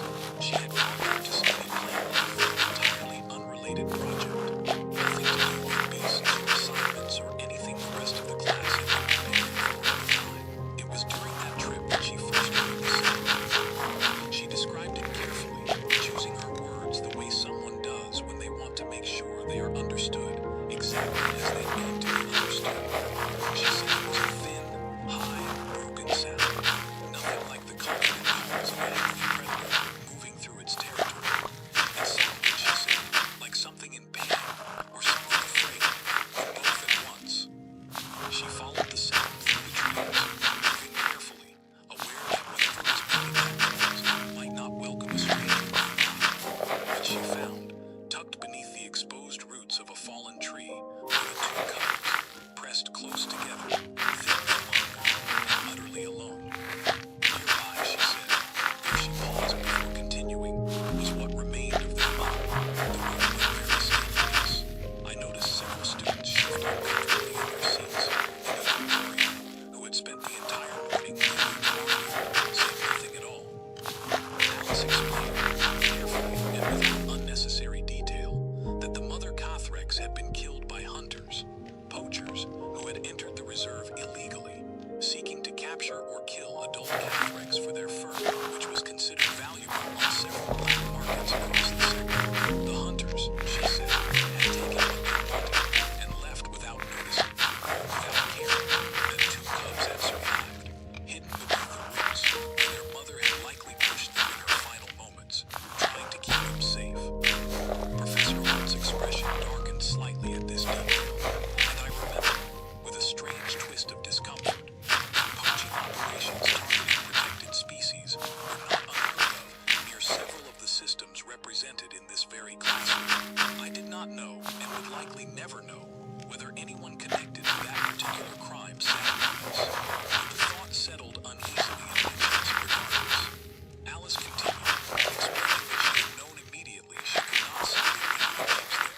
She said she also knew, just as immediately, that she was not equipped, trained, or authorized to remove two Cathrex cubs from the protected reserve and claim them as some kind of exotic pet.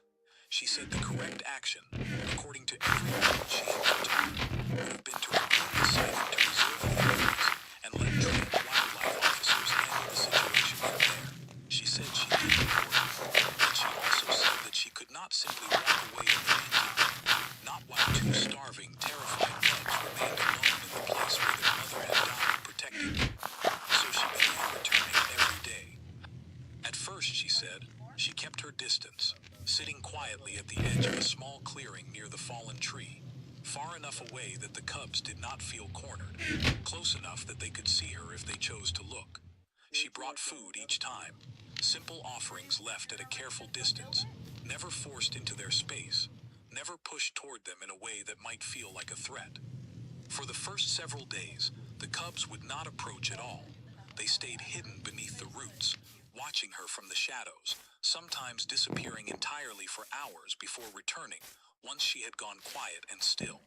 She said there were nights she left that clearing uncertain whether she had made any progress at all, uncertain whether the cubs would survive long enough for reserve officials to relocate them to proper care, uncertain whether her presence was helping or simply prolonging something that could not be fixed through patience alone.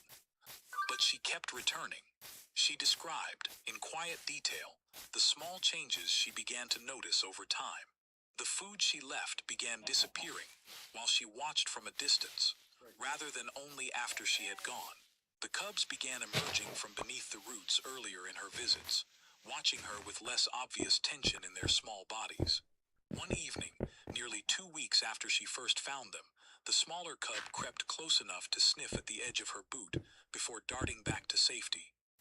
She said that moment mattered more to her than she could easily explain, not because the cub had done anything remarkable by human standards, but because it represented a choice. The cub had chosen, on its own, without force or fear, to close a small piece of the distance between them. From that point forward, she said, progress came more steadily, though never quickly, and never in a straight line. Some days the cubs seemed eager to approach her.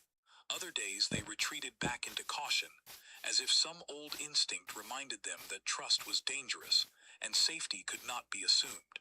She said she learned, slowly, to let them set the pace entirely, resisting every instinct that told her to move faster, to push harder, to try to speed along a process that could not be rushed without undoing everything already built. Professor Holt interrupted at this point, asking a question I suspected many of us were wondering ourselves. The professor asked whether Alice had ever felt she was in danger during this process, given that even young Catherines carried enough strength in their jaws to cause serious injury. Alice considered the question honestly before answering. She said there had been moments of uncertainty, moments where the cub's natural instincts flared into solution. A warning growl, a defensive posture, teeth bared in a way that reminded her exactly what kind of creature she was dealing with. She said she had learned to recognize those moments, to give the cubs space when they needed it, rather than treating every display of caution as something to be forced through. She said the difference, in her mind, was simple. She was not trying to convince the cubs that fighting her was pointless. She was trying to show them, patiently and consistently, that she was never going to be a threat in the first place. Those were very different goals, she said, and they required very different methods to achieve them. Eventually, she explained, the reserve officials she had originally contacted returned to assess the situation. They found two cubs in far better condition than expected, already showing early signs of trust toward a human who had, by all official rules, no business forming that kind of bond with a protected predator species. The officials debated what to do, given that relocating the cubs to a distant sanctuary might mean starting the entire trust-building process over from nothing, this time with strangers, at a facility far from everything the cubs had begun to feel safe around. In the end, she said, an unusual exception was granted. Given the cubs' fragile condition and the clear bond already forming, officials agreed to allow continued supervised contact under specific conditions, provided Alice remained in close communication with reserve staff and followed strict guidelines meant to protect both her safety and the long-term well-being of the cubs. That arrangement, she said, was still in effect. She was not keeping the cubs as pets, and she made that distinction carefully, aware of how easily her story could be misunderstood. She was, for now, serving as a trusted caretaker during a critical period of their early development, working alongside reserve officials rather than around them, while long-term plans for the cubs' future were carefully considered. When the assignment was given days earlier, she said, she had thought long and hard about what it truly meant to bring a beast for class and demonstrate control. She had watched her classmates prepare for days to capture creatures through struggle and force, and she had asked herself whether that was the only definition of control worth demonstrating. She decided it was not. She said she brought the cubs today not because they were tamed in the way the rest of the class understood taming, but because they trusted her enough to remain calm in an unfamiliar place, surrounded by unfamiliar creatures, without needing chains or sedation or fear to keep them still. She said that trust, freely given rather than forced, was its own kind of control, quieter than the kind demonstrated earlier that morning, but no less real. The room remained silent for a long moment after she finished speaking. I found myself looking again at the stone serpent coiled beside me, its ancient eyes distant and hollow, and for the first time since capturing it, I felt something uncomfortable settle in my chest. Not regret exactly, something closer to a question I had never thought to ask myself before. Professor Holt studied Alice for a long, quiet moment, and then looked slowly around the room, at every chained and muzzled and sedated creature held along the wall, before finally speaking again. The professor said this was, without question, the most unusual response to this assignment in the Academy's long history. And then the professor asked one final question, directed not only at Alice, but at every student sitting in that room. The professor asked what kind of control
whatever quiet space she kept for them between visits.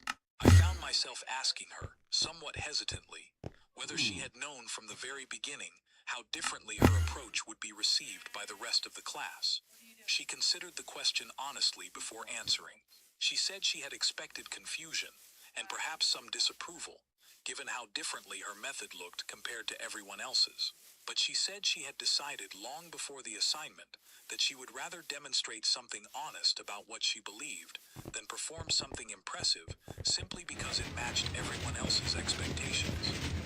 I asked her, finally, why she had chosen to answer Professor Holt's question the way she did on that very first day, weeks earlier, when she asked whether the creature had to be afraid of her.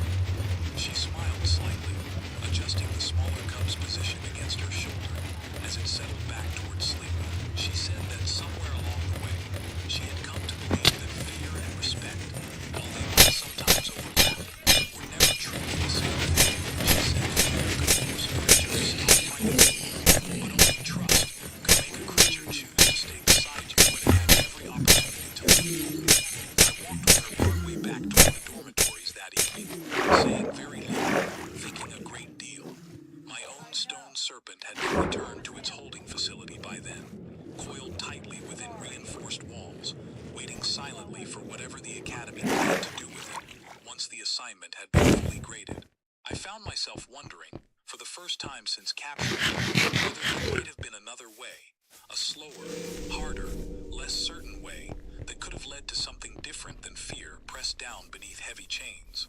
I did not have an answer that night.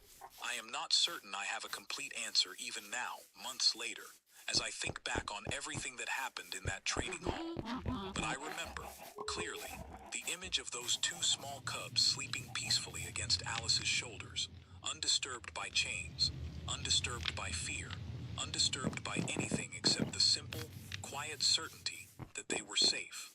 And I remember thinking, as I watched them disappear down the corridor beside her, that perhaps the greatest strength any of us could ever hope to demonstrate was not the ability to make something powerful bow beneath us.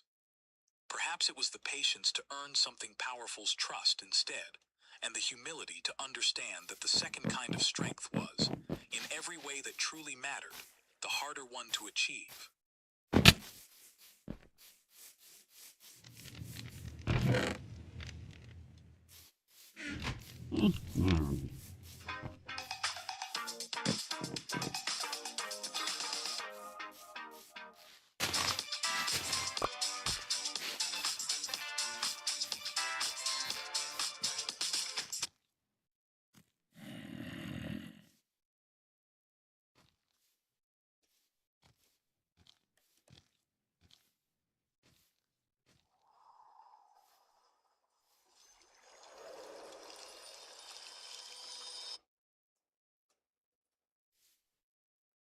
The night Sarah Pell carried a tray of bone scraps into the kitchen garden for the 9th time.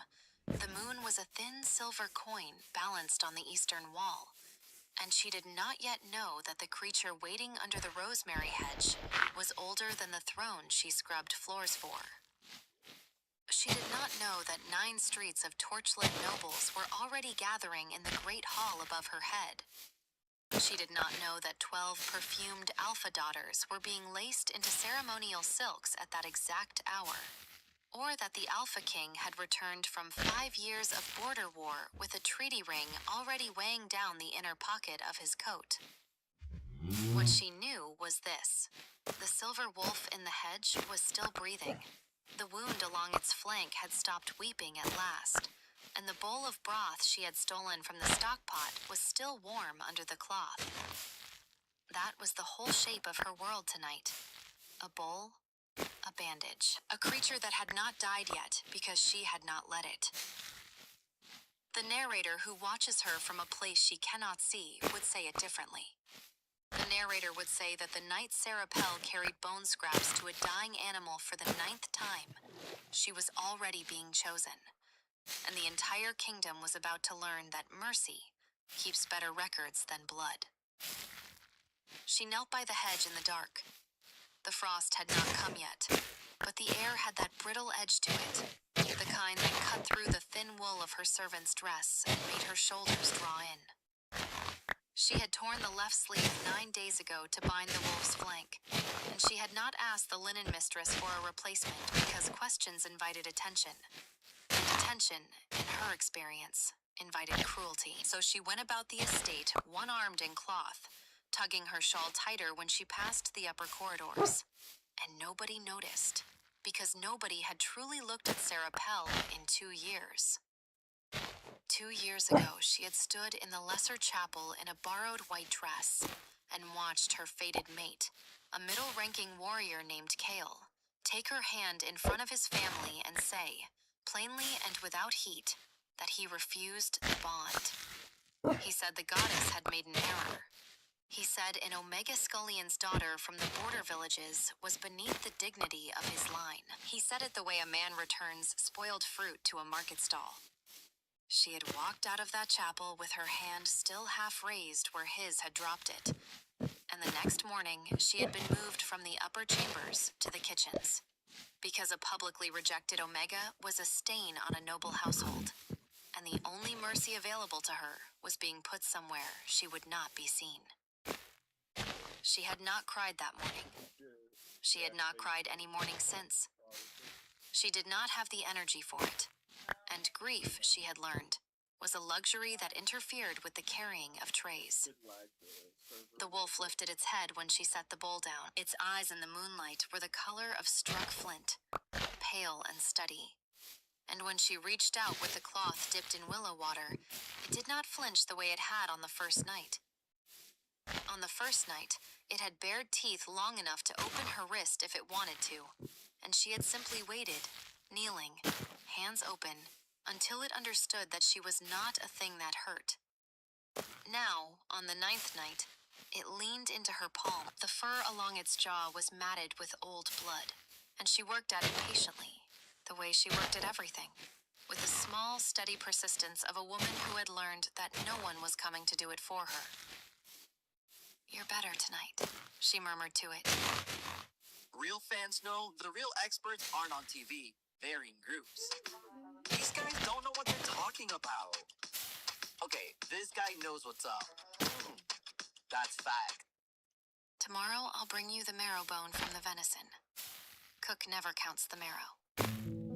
The wolf made a low sound in its chest, not quite a growl, more like a hum settling into the dark. And Sarah felt that hum travel up through her wrist and into her ribs and lodge there, warm, in a place she had not felt warmth in for 2 winters. She didn't think anything of it. She thought it was relief. She thought the animal was thanking her in the only language it had. She finished cleaning the wound, refolded the bandage from her torn sleeve, fed it the broth a careful spoonful at a time, and then she sat with it for a long while, with one hand resting lightly on its shoulder, watching its ribs rise and fall under her palm. And somewhere 4 floors above her, in a hall lit by 100 candles and lined with 12 alpha daughters in white, a great bronze horn was being lifted to the lips of a herald. And the alpha king was about to find out that the goddess had a sense of humor he was not going to like. The horn sounded from the high tower at the 8th bell, and the great hall of Wolf Keep filled the way a held breath fills a chest. 12 candidates stood along the dais in a curve, each one a daughter of a noble pack, each one in the white silk of selection, with her hair bound in the old style. At the center stood Princess Raylan of Vossreach, alpha-born, treaty-bound, and beautiful the way a sword is beautiful, which is to say purposeful and cold. She did not fidget. She had been raised since 7 years old to stand exactly where she was standing now. 5 years ago, when the border war had still been counted in months instead of years, her father and Darian Wolf had sat across a council table and signed the treaty that would end the killing in exchange for a wedding. And Raylan had been the price written into the parchment. She knew it. She had agreed to it. She did not consider herself sold. She considered herself useful, which was the highest compliment her father had ever paid her, and she intended to earn it tonight. To her left, Lady Anya of the Crescent Hold smoothed her skirt for the kept her chin lifted at the angle she had practiced in the mirror. Beyond them, the others, daughters of the river packs, of the stone packs, of the high pine reach, stood in the careful symmetrical arrangement that the master of ceremonies had spent a week choreographing. The court ringed the hall in tears. Banners hung from the rafters. The throne sat empty on the upper step because the king had not yet entered. He entered now. He came in the way a closing door comes in, which is to say, without ceremony and without delay. Darian Wolf had been at war for 5 years, and he wore those years on him like a sack. He was tall in the way that made tall men around him recalculate. Broad through the shoulder where the sword belt crossed his chest, and his face had the still, unornamented quality of a stone that had been worked smooth by water. There was a scar along his jaw from the second siege at Hollow Vale, and a thinner one across his left brow from a thing he had never spoken about. His eyes were the dark slate gray that ran in the wolf line, and at the moment, those eyes were tired in a way that the court did not see, and that he did not permit himself to feel. He wore the ceremonial black and the heavy circlet, and the treaty ring rode the inner pocket of his coat against his ribs like a small, cold weight. He took the dais in 3 strides, turned, and faced the hall. He did not speak. The high priestess spoke for him. She invoked the old names. She invoked the moon and the iron and the long line of wolf blood. She invoked the diamond wolf, the ancestral guardian that came once in a generation, the silver-coated arbiter who had chosen every luna of consequence in the kingdom's recorded history. And she said the words that would call it from wherever it slept. There was a long, listening silence. Darian's jaw flexed. He did not believe in the diamond wolf the way the priestesses did. He believed in treaties, and in standing armies, and in the careful management of grief. He believed Raylan would step forward, the wolf would manifest in some symbolic shape, and the priestess would declare the match consecrated, and his kingdom would have its peace, and his bed would have a stranger in it, and that would be the shape of the rest of his life. He had made his peace with that shape. He had stopped resenting it somewhere around the 3rd winter at the front, when he had watched a sergeant from the river packs die slowly, because no relief column could come, and he had understood, with a cold, final clarity, that one wedding was cheaper than one more siege. The air in the hall changed. It thinned, the way it thins before a storm comes through a mountain pass, and then thickened again. And then there was a sound like a great hinge turning somewhere far away and very close at the same time. And the diamond wolf manifested at the foot of the dais. It was enormous. Its coat was the pale silver of a winter river, and its eyes were the color of struck flint. And there was, along one flank, a rough strip of cloth that did not match its coat at all. Torn linen, stained dark, carefully tied. The court did not see the cloth at first. The court saw only the wolf. The priestess raised her hands and called Raylan forward. The diamond wolf turned its head slowly and looked at Raylan of Vossreach and roared. The sound went through the hall like a struck bell. Raylan did not flinch. She had been trained not to. But the color left her face all at once. The priestess hesitated, recovered, called Lady Anya. The wolf roared at Lady Anya. It roared at Lady Ashley. It roared at the daughter of the Crescent Hold and the daughter of the High Pine Reach and the daughter of the Stone Packs and at every white-silked candidate down the dais, one after another. The same long bronze bell roar, and by the 8th roar the hall had stopped breathing entirely, and Darian Wolf, on his throne, was no longer tired. He was furious. He was frightened.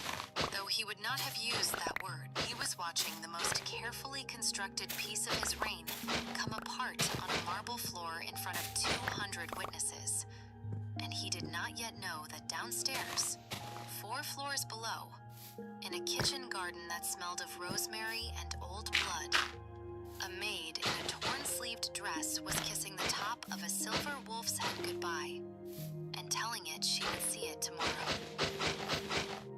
The wolf turned away from the dais. The priestess's hand was still raised. No one had given the wolf permission to turn away.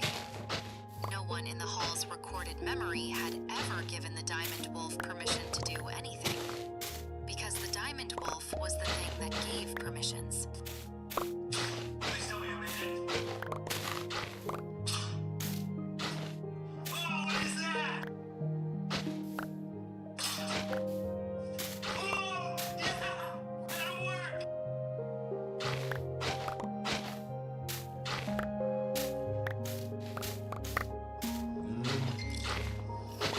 How many guys can we fight? 200. 300? Enough. We can't invite everybody. Everyone's invited. Just click the link and join the epic watch party.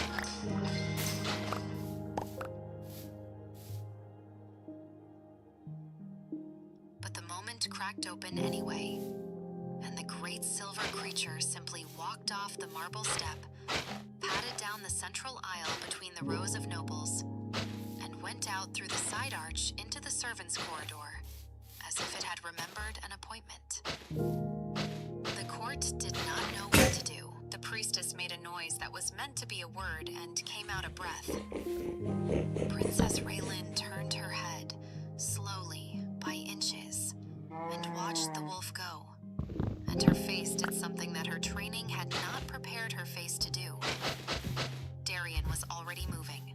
He came off the throne and down the dais in long strides, and the captain of his guard, Callan, fell in behind him without being told. The court spilled after them like wine off a tilted table, decorum forgotten, because the diamond wolf had just walked out of its own ceremony, and nobody alive had a precedent for what came next. The servants' corridor was narrow and low-ceilinged, and smelled of soap and tallow, and it was not built to hold a king and a guard captain and a priestess and a trailing knot of nobles. And it certainly was not built to hold the diamond wolf, whose shoulder brushed the wall on either side as it walked. It walked unhurried. It walked the way something walks when it knows exactly where it is going. Sarah was coming up the back stair with an empty refuse tray balanced on her hip and a piece of bread in her teeth because both her hands were full. And she was thinking about whether the cook would notice if she took a second helping of broth tomorrow. And she rounded the corner at the top of the stair and walked directly into the chest of an enormous silver wolf. The tray hit the flagstones. The bread fell. She made a small sound that was not quite a word. And her first thought, absurd, immediate, was, "Oh no, you're not supposed to be inside." Her second thought, slower, was, "You're standing. You're walking. You shouldn't be walking yet." Her third thought did not have time to form, because the diamond wolf, the ancestral guardian of the wolf line, the arbiter of lunas, the creature that had just roared at 12 of the most carefully bred alpha daughters in the kingdom, lowered its enormous silver head and pressed its forehead gently against her collarbone, and then folded its forelegs and knelt at her feet. The corridor behind it filled with people. She did not see them at first. She saw only the wolf and the strip of her torn sleeve still tied around its flank, and the way its great pale eyes closed when she put her hand on the top of its head, out of pure, stunned habit. Then she heard the breathing. A lot of breathing. She looked up. The corridor was full. The Alpha King was 3 paces away. He was looking at her. He was looking at her in a way she had not been looked at in 2 years. Which is to say, he was looking at her at all, directly, with the full weight of a face behind it. Behind him stood the captain nobles in ceremonial silk whose faces she did not know how to read because she had spent 2 years training herself not to read the faces of the people upstairs. She became aware, slowly, of the tray on the floor, of the bread, of her torn sleeve, of the streak of soot on her cheekbone she had not had time to wash off, of the fact that the diamond wolf was kneeling in front of her, and that this, by every law and custom she had ever overheard while scrubbing a pot, meant something she could not afford for it to mean. "Get up," she whispered to the wolf. "Please, get up. You're going to get me killed." The wolf did not get up. It pressed its head harder against her hip. It made the low humming sound she had learned over 9 nights to associate with contentment. And the sound carried in the stone corridor and reached every ear behind the king. And the high priestess, who had recovered her voice, said, in a tone that was not quite triumphant and not quite afraid, "The diamond wolf has chosen." Sarah looked at the king. The king looked at Sarah. He had not yet said anything. His jaw was doing something complicated. There was a calculation happening behind his eyes that she could see the shape of without being able to read the contents. And she understood, with the practical clarity of a woman who had been a servant for 2 years and a noble's daughter for 20 before that whatever he said in the next 10 seconds was going to decide a great deal of her remaining life. She did not look away from him. She did not have the energy to look away. She had carried bone scraps to a wounded animal for 9 nights running, and she had not eaten dinner because she had given the broth away, and she was tired. And she had nothing left in her with which to be afraid in the proper noble fashion. So she just stood there, with her hand on the silver wolf's head, and looked at the alpha king of the wolf line, and waited. He saw her looking. He saw the soot on her cheek. He saw the torn sleeve. He saw the strip of that same sleeve tied around the wolf's flank. He understood, without anyone telling him, what had happened in his own kitchen garden over the last 9 nights. And he understood, more slowly, that the goddess had not made an error. The goddess had not made an error in 2 years. He had. "Bring her up," he said to Callan. His voice was the low, controlled thing he used in war councils. It did not invite questions. "Bring the wolf. Clear the hall. Send the candidates to their chambers. The selection continues." Princess Raylan of Osreach did not go to her chamber. She went to the small antechamber off the great hall where the candidates' attendants had been waiting, and she dismissed them all with a single tilt of her chin. And then she stood in the empty room for a long time with her hand flat against the cold stone of the wall, and she breathed.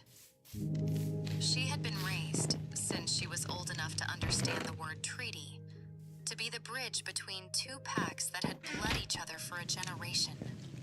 She had been taught the dances and the etiquettes and the 7 forms of polite refusal. She had been taught how to disagree with a king without offending him. She had not been taught what to do when the goddess herself walked into a hall and said, with the voice of a struck bell, "No, not her." She had expected, if anything went wrong tonight, that it would go wrong in some human way she could fix. A nervous candidate fainting, a noble making a scene, a procedural irregularity she could smooth with a smile. She had not expected to be unmade by a wolf. Her father's voice was already in her head, the way it always was. He would say, "This is a problem you will solve."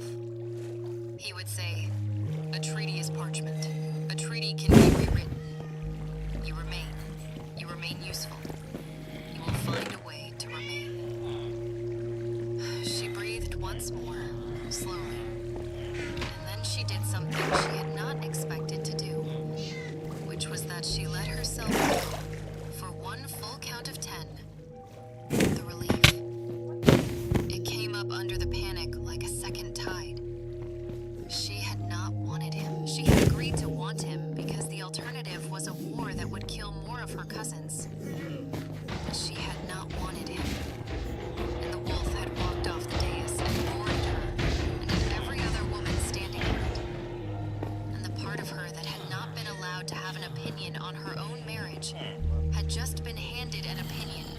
creature older than her bloodline.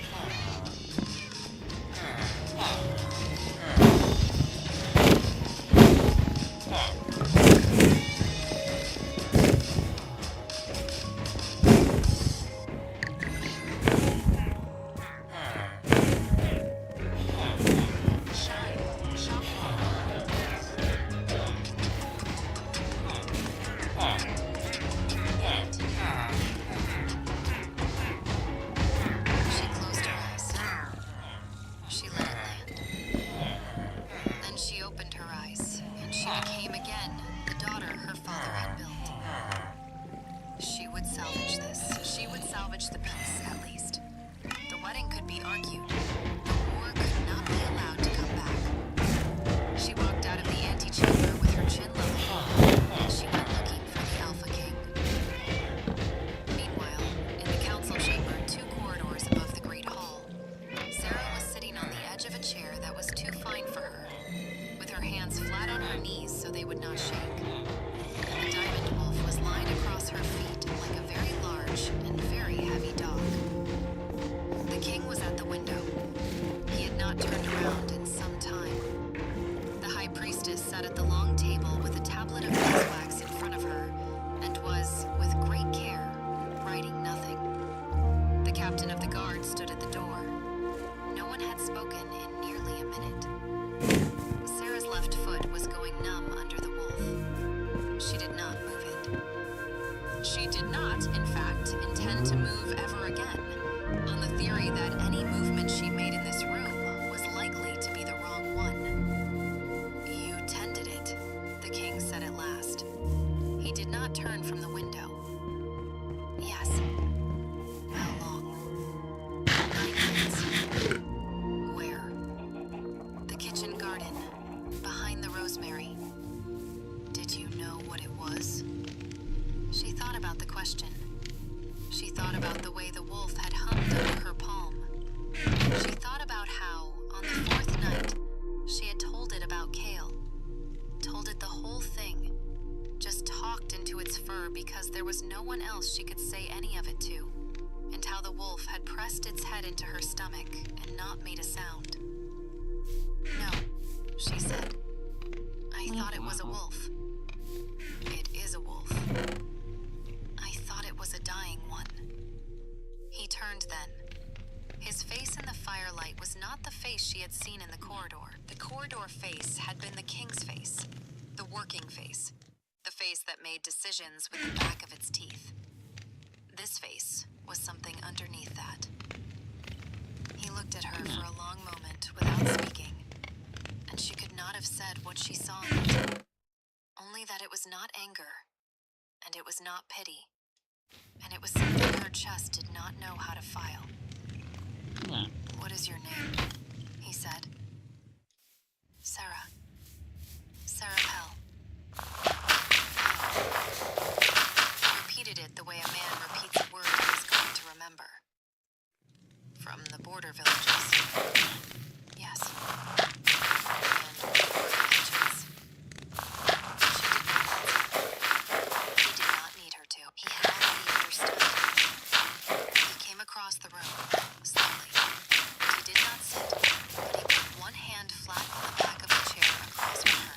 The wolf opened its eyes and watched him without lifting its head. And he said, in a voice that was quieter than any voice she had heard him use, "You bound it with your sleeve. It was bleeding. You fed it from your own ration. It needed broth. You did not tell anyone. You would have been punished for stealing." He closed his eyes for half a second. When he opened them, something in his face had moved, and she felt the hum in her chest. The warm thing she had thought was relief. The thing she had felt under her wrist on the 9th night when the wolf had leaned into her hand. She felt it now without the wolf touching her at all. She did not understand it. The wolf at her feet made the low, contented hum, and she realized, with a slow, cold clarity that was not unpleasant, that the hum was not coming from the wolf. The hum was coming from the king. The council that convened at midnight was the smallest the king had hosted in a decade.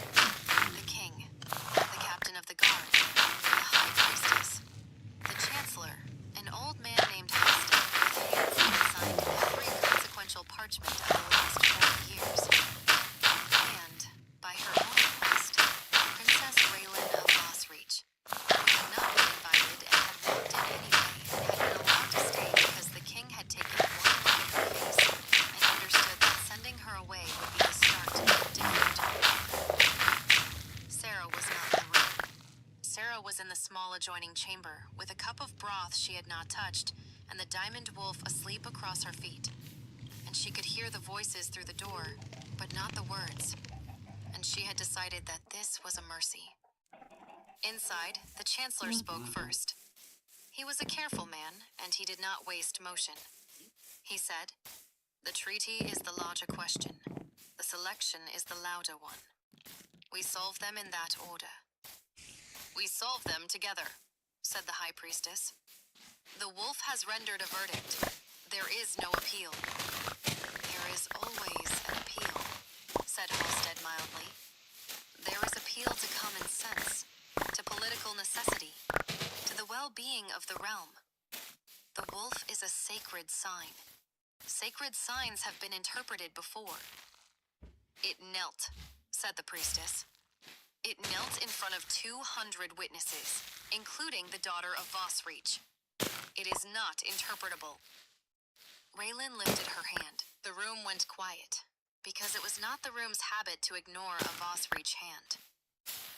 "My father," she said, "will not go to war over a wolf."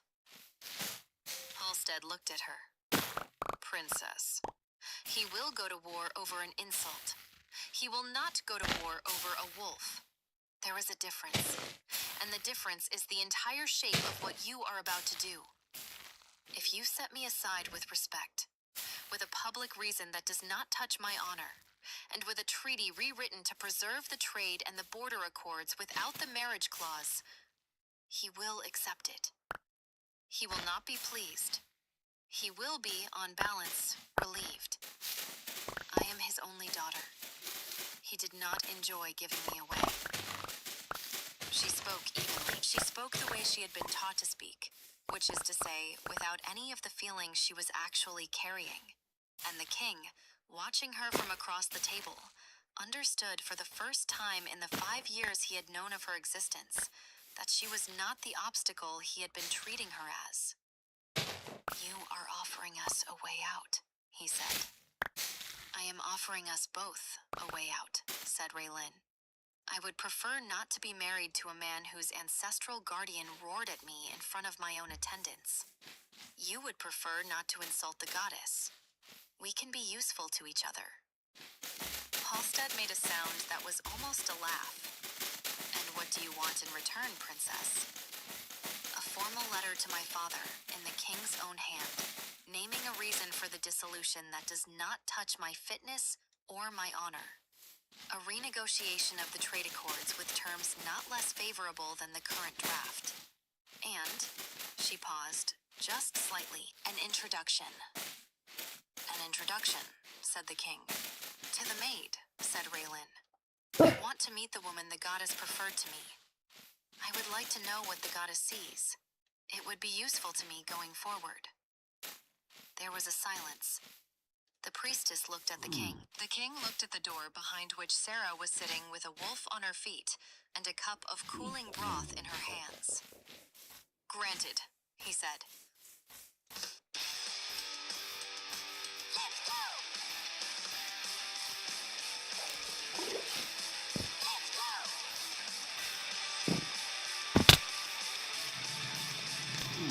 Let's go! All three. "Then we have an agreement," said Raylan. And she did not smile, but something around her eyes loosened by a fraction. And she sat back, and that was that. Halstead, who had spent 40 years in rooms like this and was not easily impressed, exhaled slowly through his nose and made a small notation on his parchment. "There remains," he said, "the matter of the candidate the Diamond Wolf chose." "There is no matter," said the priestess. "There is the question of what is done with her," said Halstead patiently. "And that is a matter, your reverence, whether or not you wish to call it one. She is an Omega from the border villages. She is a previously rejected mate. She is a kitchen servant. The court will not take this gracefully, regardless of what the wolf has said. There will be factions. There will be a noblewoman or two who will not simply go home because we sent the candidates to bed. And there will be..."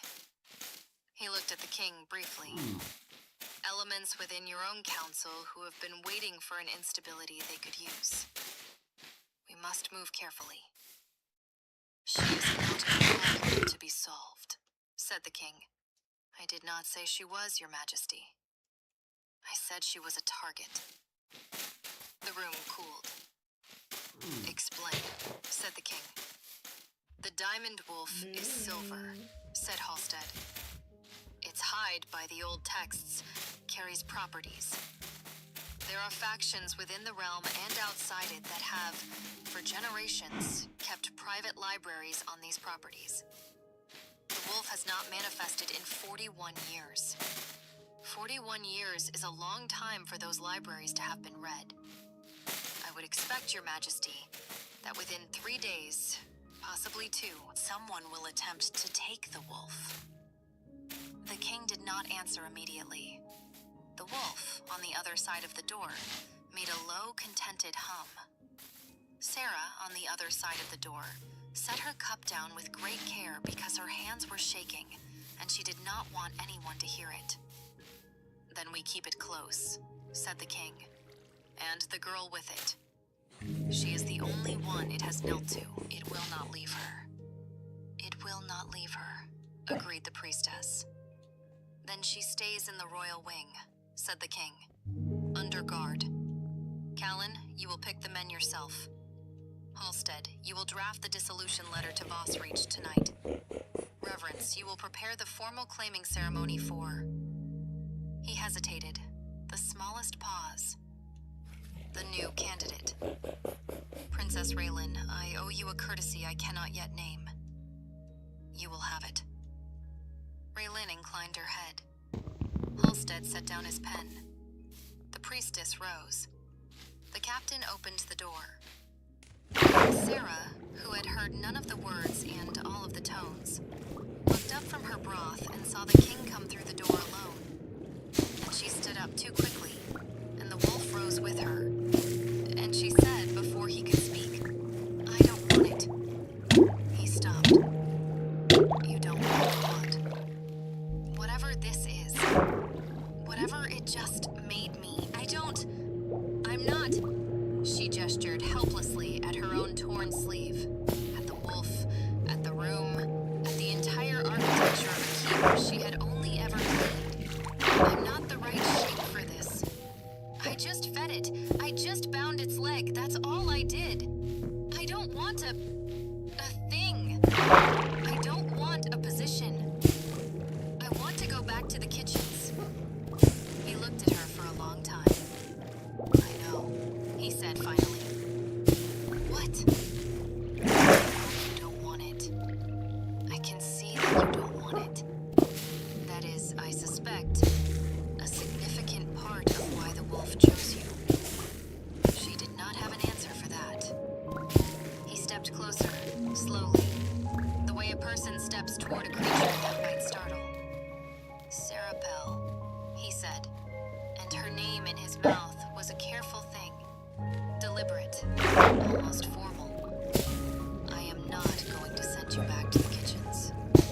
I am also not going to make you stand in a white dress tomorrow morning and recite vows you did not ask for. We have time. The wolf has bought us time. Will you let me give you a room with a door that locks, and a meal you did not have to steal, and a night of sleep? And we will speak again in the morning. She looked at the wolf. The wolf looked at her. All right, she said. The room they gave her had a window that faced east, and the sheets smelled of cedar, and there was a fire that someone had laid and lit before she arrived. And Sarah Pell stood in the middle of the carpet for nearly a full minute before she could make her body sit down on the bed. The wolf went around the room first, the way a dog inspects a new place, sniffing the corners, the hearth, the foot of the bed. And then it lay down across the threshold of the door with its great silver back to the room, and she understood that she was being guarded. She slept badly. She slept the way a person sleeps the first night out of a long imprisonment, which is to say, in pieces, waking every hour to confirm that the room was real and that she was still in it. At She got up and put her hand on the wolf's head and whispered, "What have you done to me?" And the wolf opened one pale eye and hummed, and she felt the answering hum somewhere 4 corridors away, low and steady. And she understood, without permitting the understanding to become a thought, that the king was awake too, and that he was, in some way she did not have a vocabulary for, sleeping no better than she was. In the morning, a woman she did not know came to dress her. The woman's name was Mira, and she was older, with steady hands and the brisk manner of someone who had dressed nervous brides before. And she did not ask Sarah questions, which was the kindest thing anyone had done for Sarah in 2 years. Mira put her in a dress of soft gray wool, not white, not silk, nothing that announced anything, and braided her hair in the simple style of the border villages, and said, "The king said you are not to be made to wear anything you did not choose. He said you are to come down to breakfast as yourself. He said if you do not wish to come down at all, a tray will be brought." Sarah looked at her in the mirror. She did not recognize the woman in the mirror, because the woman in the mirror had her hair clean, and a dress that fit, and no soot on her cheek. "I'll come down," she said. She came down. The breakfast room was small. The king was already there, in plain clothes for once. No circlet, no ceremonial black. Just a dark shirt with the sleeves pushed up. And he stood when she entered, which startled her so badly she nearly stepped back into Mira. He gestured at the chair across from him. The wolf went to the hearth and lay down and closed its eyes. And Sarah understood that this room had been chosen specifically because the wolf would be comfortable in it. "Sit," he said. "Please, eat." She sat. She ate. She had not eaten a real breakfast in 2 years, and she had not eaten one in front of a king ever. And her body did not know how to do both at once. So she ate slowly, in small bites.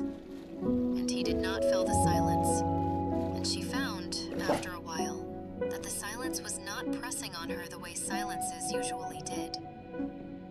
He spoke first when she had finished. "I would like," he said, "to ask you some questions. Not as a king, as..." He paused, considering, and then chose the word with visible care. "A man who has been told by his ancestral guardian that he has been wrong about something for 2 years. She set down her spoon. "All right. Tell me about Kale." She had not expected the name. Her face went hot. "Why?" "Because he is the reason you were in the kitchen garden," he said simply. "And the kitchen garden is the reason the wolf is alive. I would like to understand the path." She told him. She told him in the short, flat sentences she had practiced for 2 years on the rare occasions when anyone had asked.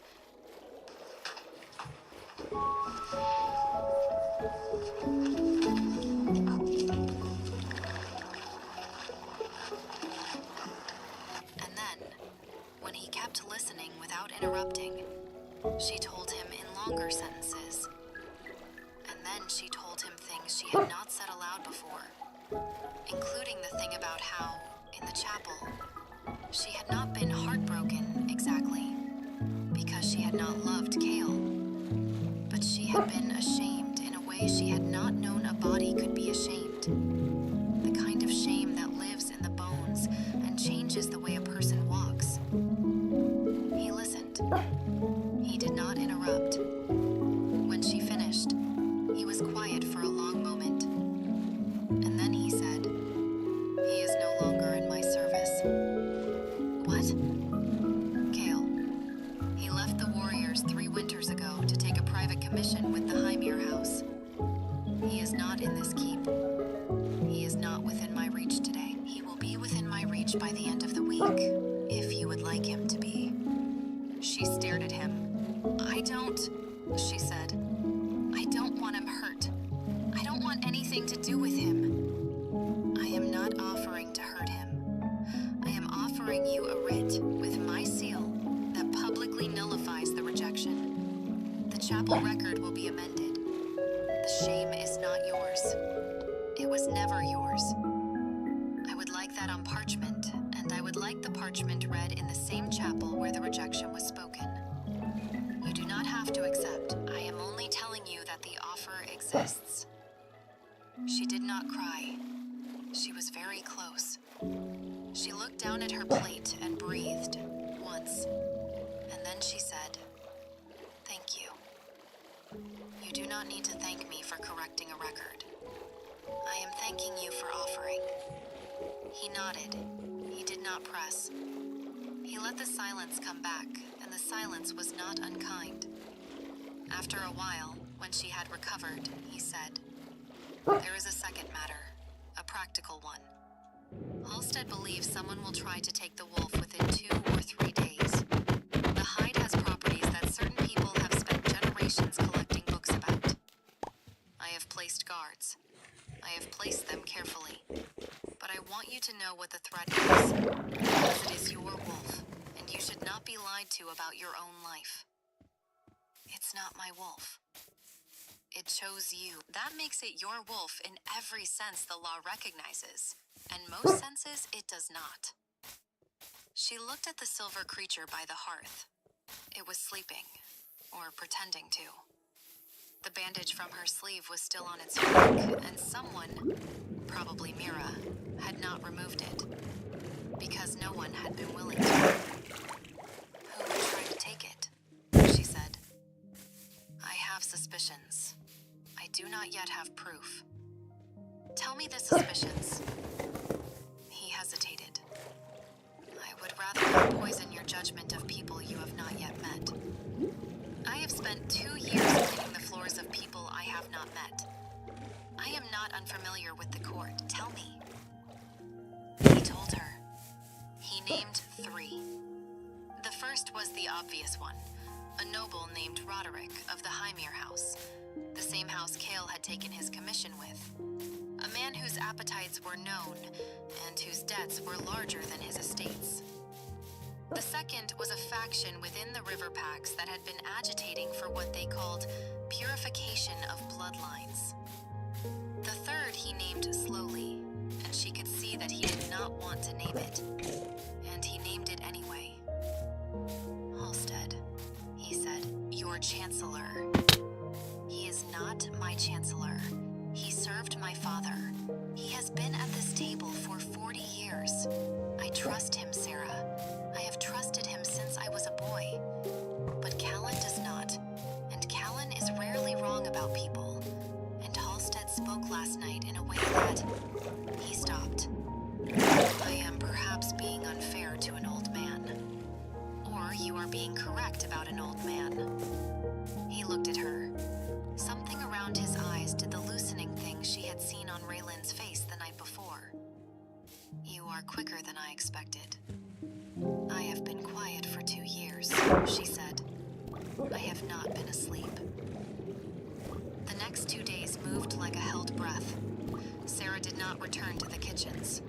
She did not exactly do anything else either, because no one knew what to give a woman who had been chosen by the Diamond Wolf and had not asked to be.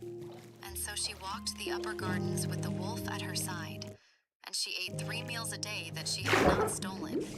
And she sat in the small library off the breakfast room and read whatever Mira put in front of her. And twice a day the king came and sat with her for an hour and they talked. Sometimes about the wolf, and sometimes about nothing. And the hum in her chest grew steadier and warmer, and she stopped pretending she did not feel it. Princess Raylan came to see her on the second afternoon. She came alone, without attendants, which was unusual for her. And she stood in the doorway of the library for a moment, looking at Sarah the way a scholar looks at an unfamiliar text. And then she came in and sat across from her and said, without preamble, "You are not what I expected." "I am sorry," said Sarah automatically. "Don't be. I had expected a schemer, a clever girl who had positioned herself near the wolf on purpose. I had prepared a number of questions for that girl. I will not need them." "Not clever," said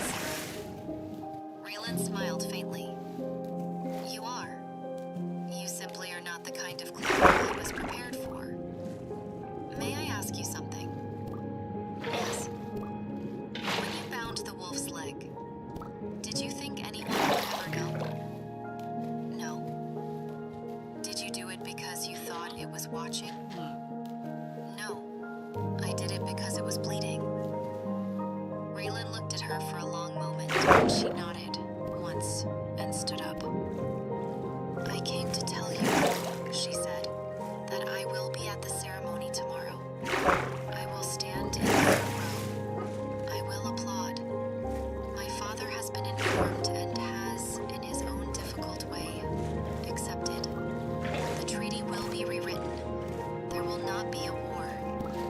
I wanted you to know that because I suspect no one has told you. And I suspect you have been carrying it. Sarah's eyes filled. She did not let them spill. Thank you. You owe me nothing. I owe you a great deal. Then promise me one thing. Anything. Be kind to him, said Raylan softly. I do not love him. I never would have. But he has been at war for 5 years, and he has carried it badly. And you are the first person in a long time he has looked at like a person. Be kind to him. That is all. She left. Sarah sat in the library for a long time afterward, with her hand on the wolf's head, and she understood that she had just been given a gift she would spend years trying to deserve. The third day was the day of the new ceremony. It was not to be a wedding, not yet. The king had been firm on that, and so had she. But a formal recognition of the wolf's choice, and a public acknowledgement that the rejection of Sarah Pell 2 years ago had been spoken.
The same great hall. Mira dressed her in pale blue, not white, not red, nothing that committed her to anything beyond the truth that the wolf had knelt at her feet. The wolf walked beside her down the corridor. The priestess waited at the dais. The king was already there, in the dark ceremonial coat with the circlet, and his face when he saw her did the thing that faces do when their owner has been bracing for a wound that has not come. She walked the aisle slowly, because the wolf was at her hip, and she did not want to outpace it. The court watched. Some of the watching was kind, some of it was not. She had grown up around court, and she could feel both kinds without thinking. Halfway down the aisle, the wolf made a sound. It was not the contented hum. It was a low, deliberate growl, and it came from somewhere in its chest that Sarah had not heard before. And her hand, resting on its shoulder, felt the muscles bunch under the silver fur. She looked up.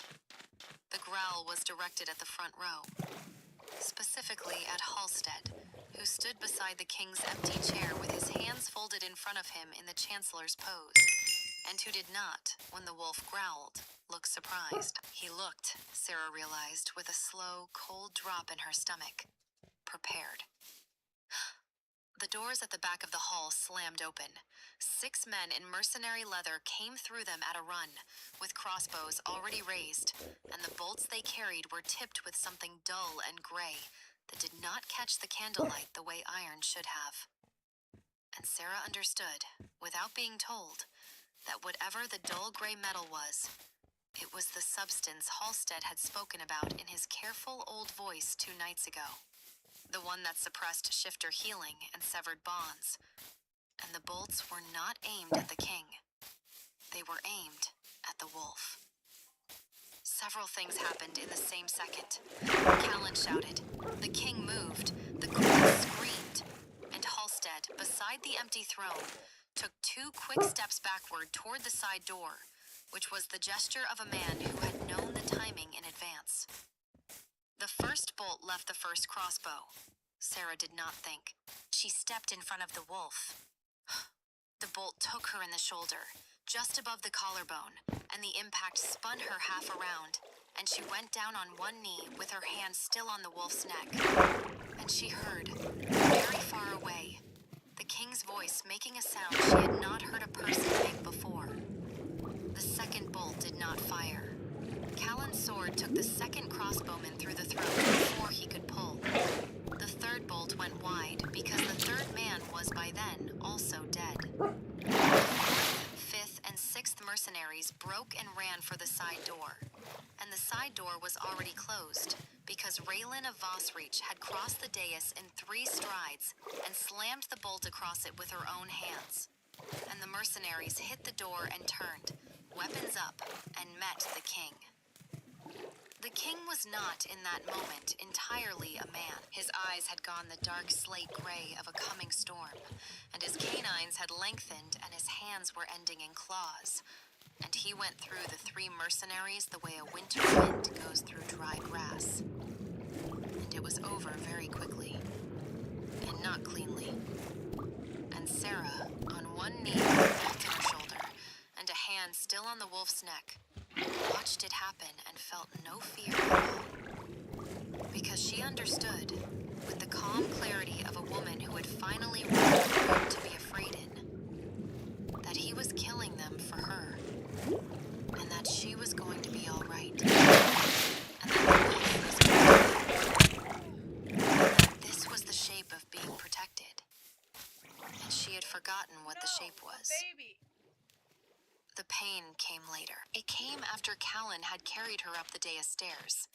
After the priestess had broken the bolt off short with her own hands so they could move her without driving the head deeper.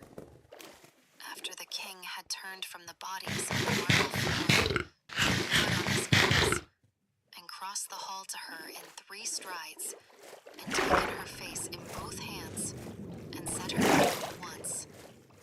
Low, like a vow he had been holding in since the corridor. The pain came when they laid her on the long table in the small chamber behind the dais, and the physician came with his bag.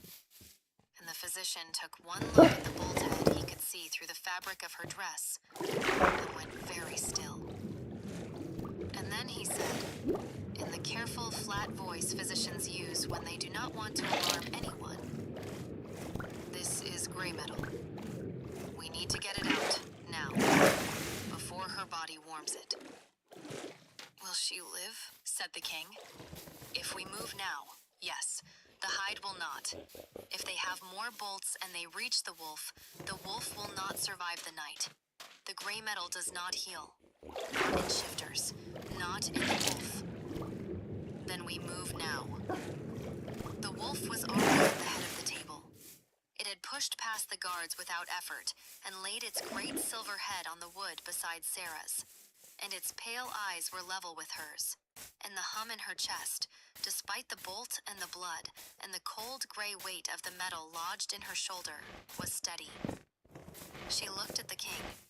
He had cleaned his hands on a cloth, but there was still a smear of blood at his temple where he had pushed his hair back, and his face was the face from the breakfast room, the underneath face, the one she had been learning. "Halstead," she said. "Gone," said Callan from the door. "Through the side door before the princess could close it. We have men on the gates." "He will not run for the gates," said the king quietly. "He will run for the relic vault in the south wing. He has a key. He has had a key for 40 years. He will go for the second set of bolts. There are more than 6. The physician had cut her sleeve open with shears. He was working at the bolt with the small, careful motions of a man who had done this in a war tent. She was aware of his hands distantly. The center of her attention was the wolf and the king, and the calculation she could see sliding behind the king's eyes. "How many bolts?" she said.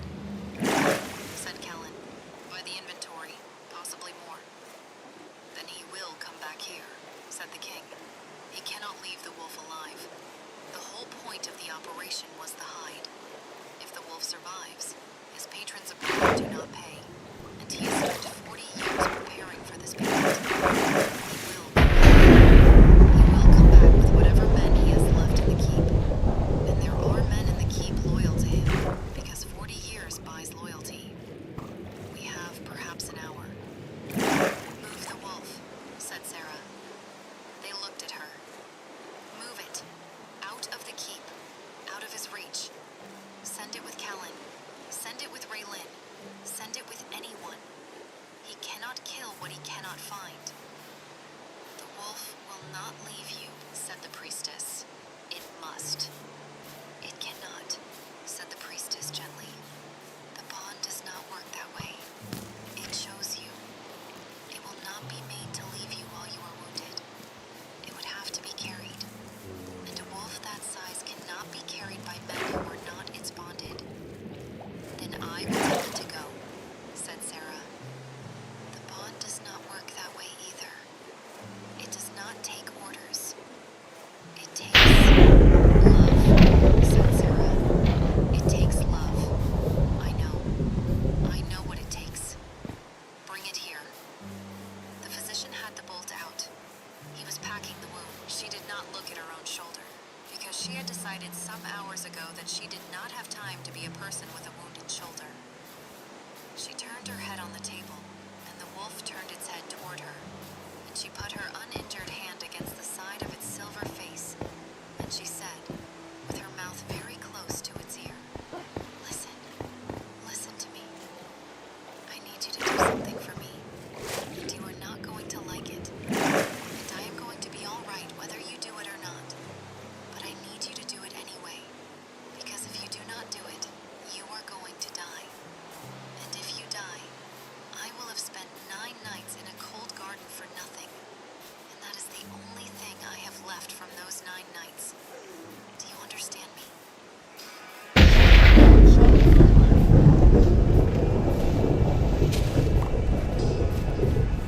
Download now.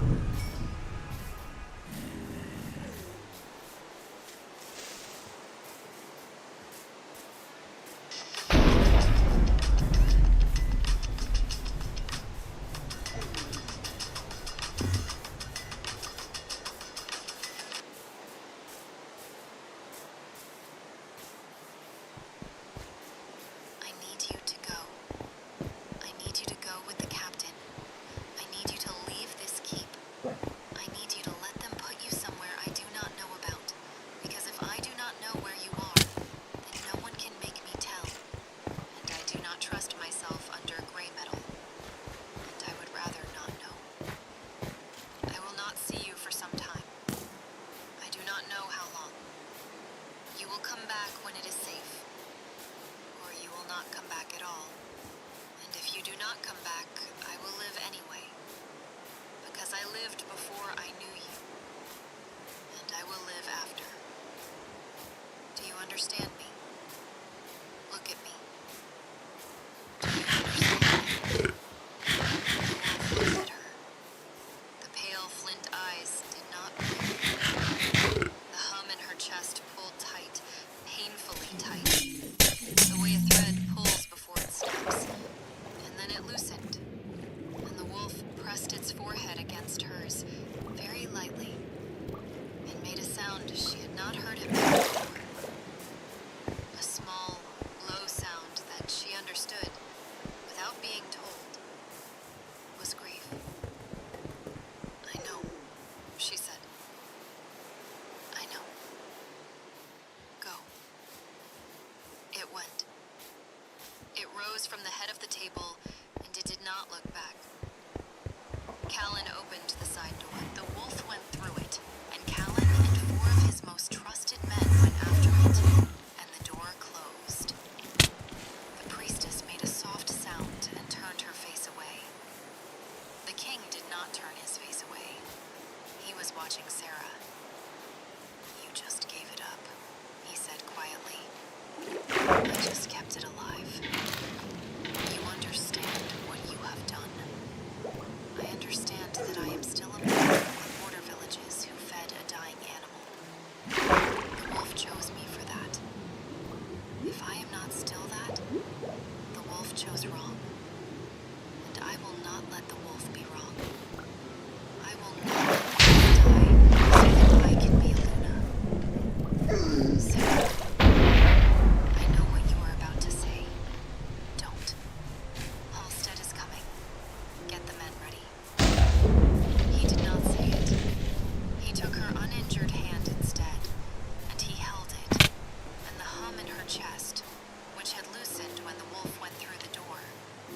not vanish. It simply became him. It had been him for some time. It became him fully now. She held his hand, and she felt the steady, warm weight of it. And she understood, without being told, that the bond had not been with the wolf. The bond had been with the man the wolf had been carrying her toward. Halstead came back. He came back with 11 men, 6 of them keep guards he had bought across the years, and 5 of them mercenaries he had been keeping in a barn outside the south wall. And he came in through the south wing because the south wing was where the relic vault was, and the relic vault was where the rest of the gray metal bolts had been. And he did not, when he came, expect to find the Alpha King standing in the corridor outside the vault, waiting for him. He stopped.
Don't even have a full chest yet. Oh yeah.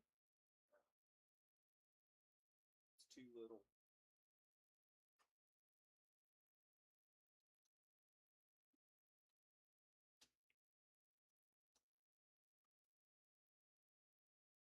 I'm just gonna let this level up.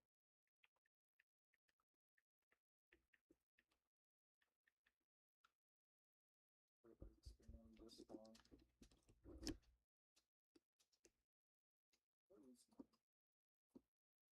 I have a book, I have books. Finding out which way the road's got you home. Get the paper man. Or is it a great lake or summer you've been And from? then get the man that sells Would it rain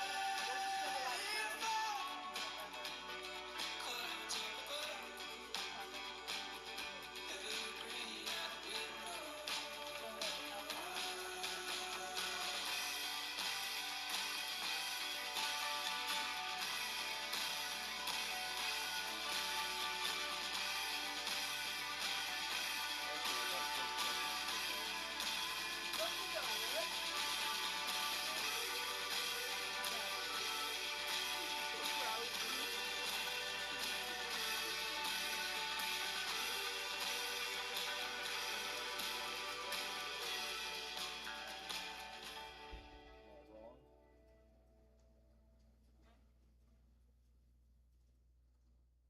Shine. Shopping online.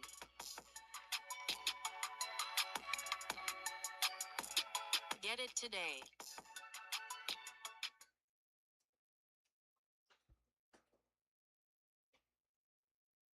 I'm strapped for cash. You should sell some stuff on Depot. There's no selling fees and it's super easy.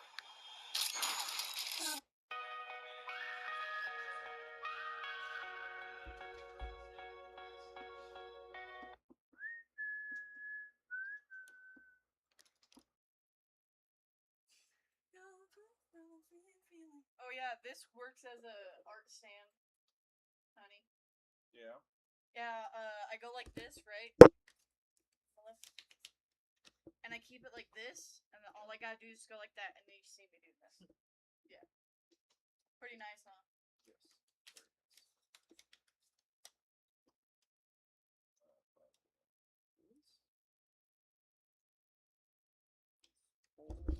Our viewers are about to join me in a movie session. And I am almost left. Wait. Should I get rid of this? Should I just not check? That'll be quicker.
And I am once again stuck.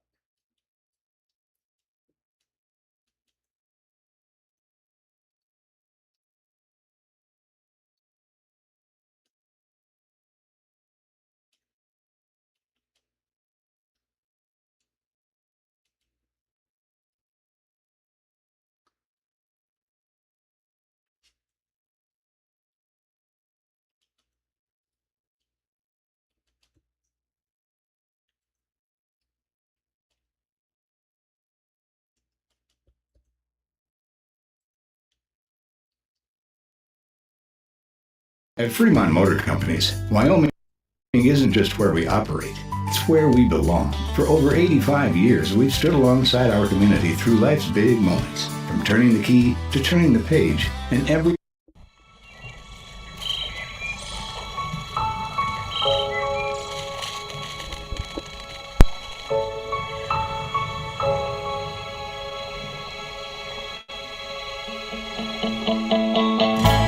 Are we there yet? I've already finished these puzzles twice, frontwards and backwards. For the last time, Chelsea, We are almost there.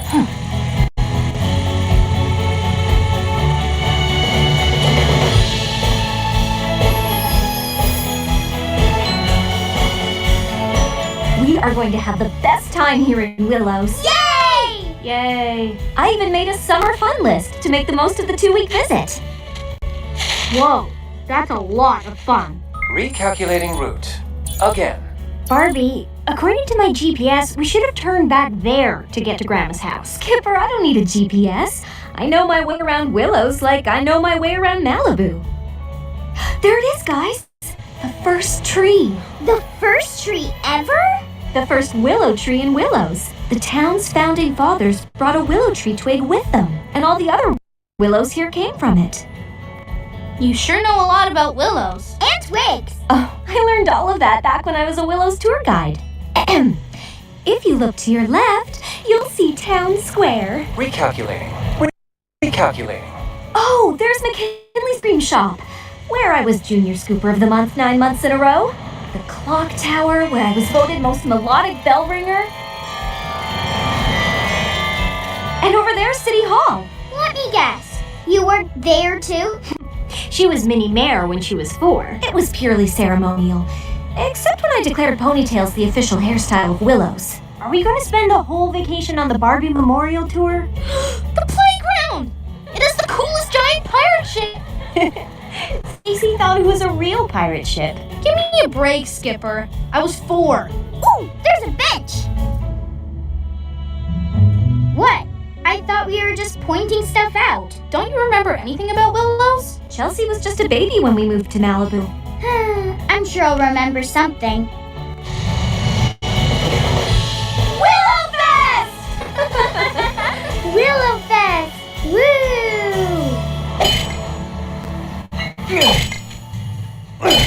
Where are we again? Your summer starts here, where Bryce Canyon begins. At Ruby's Inn, every day is a chance to roam free.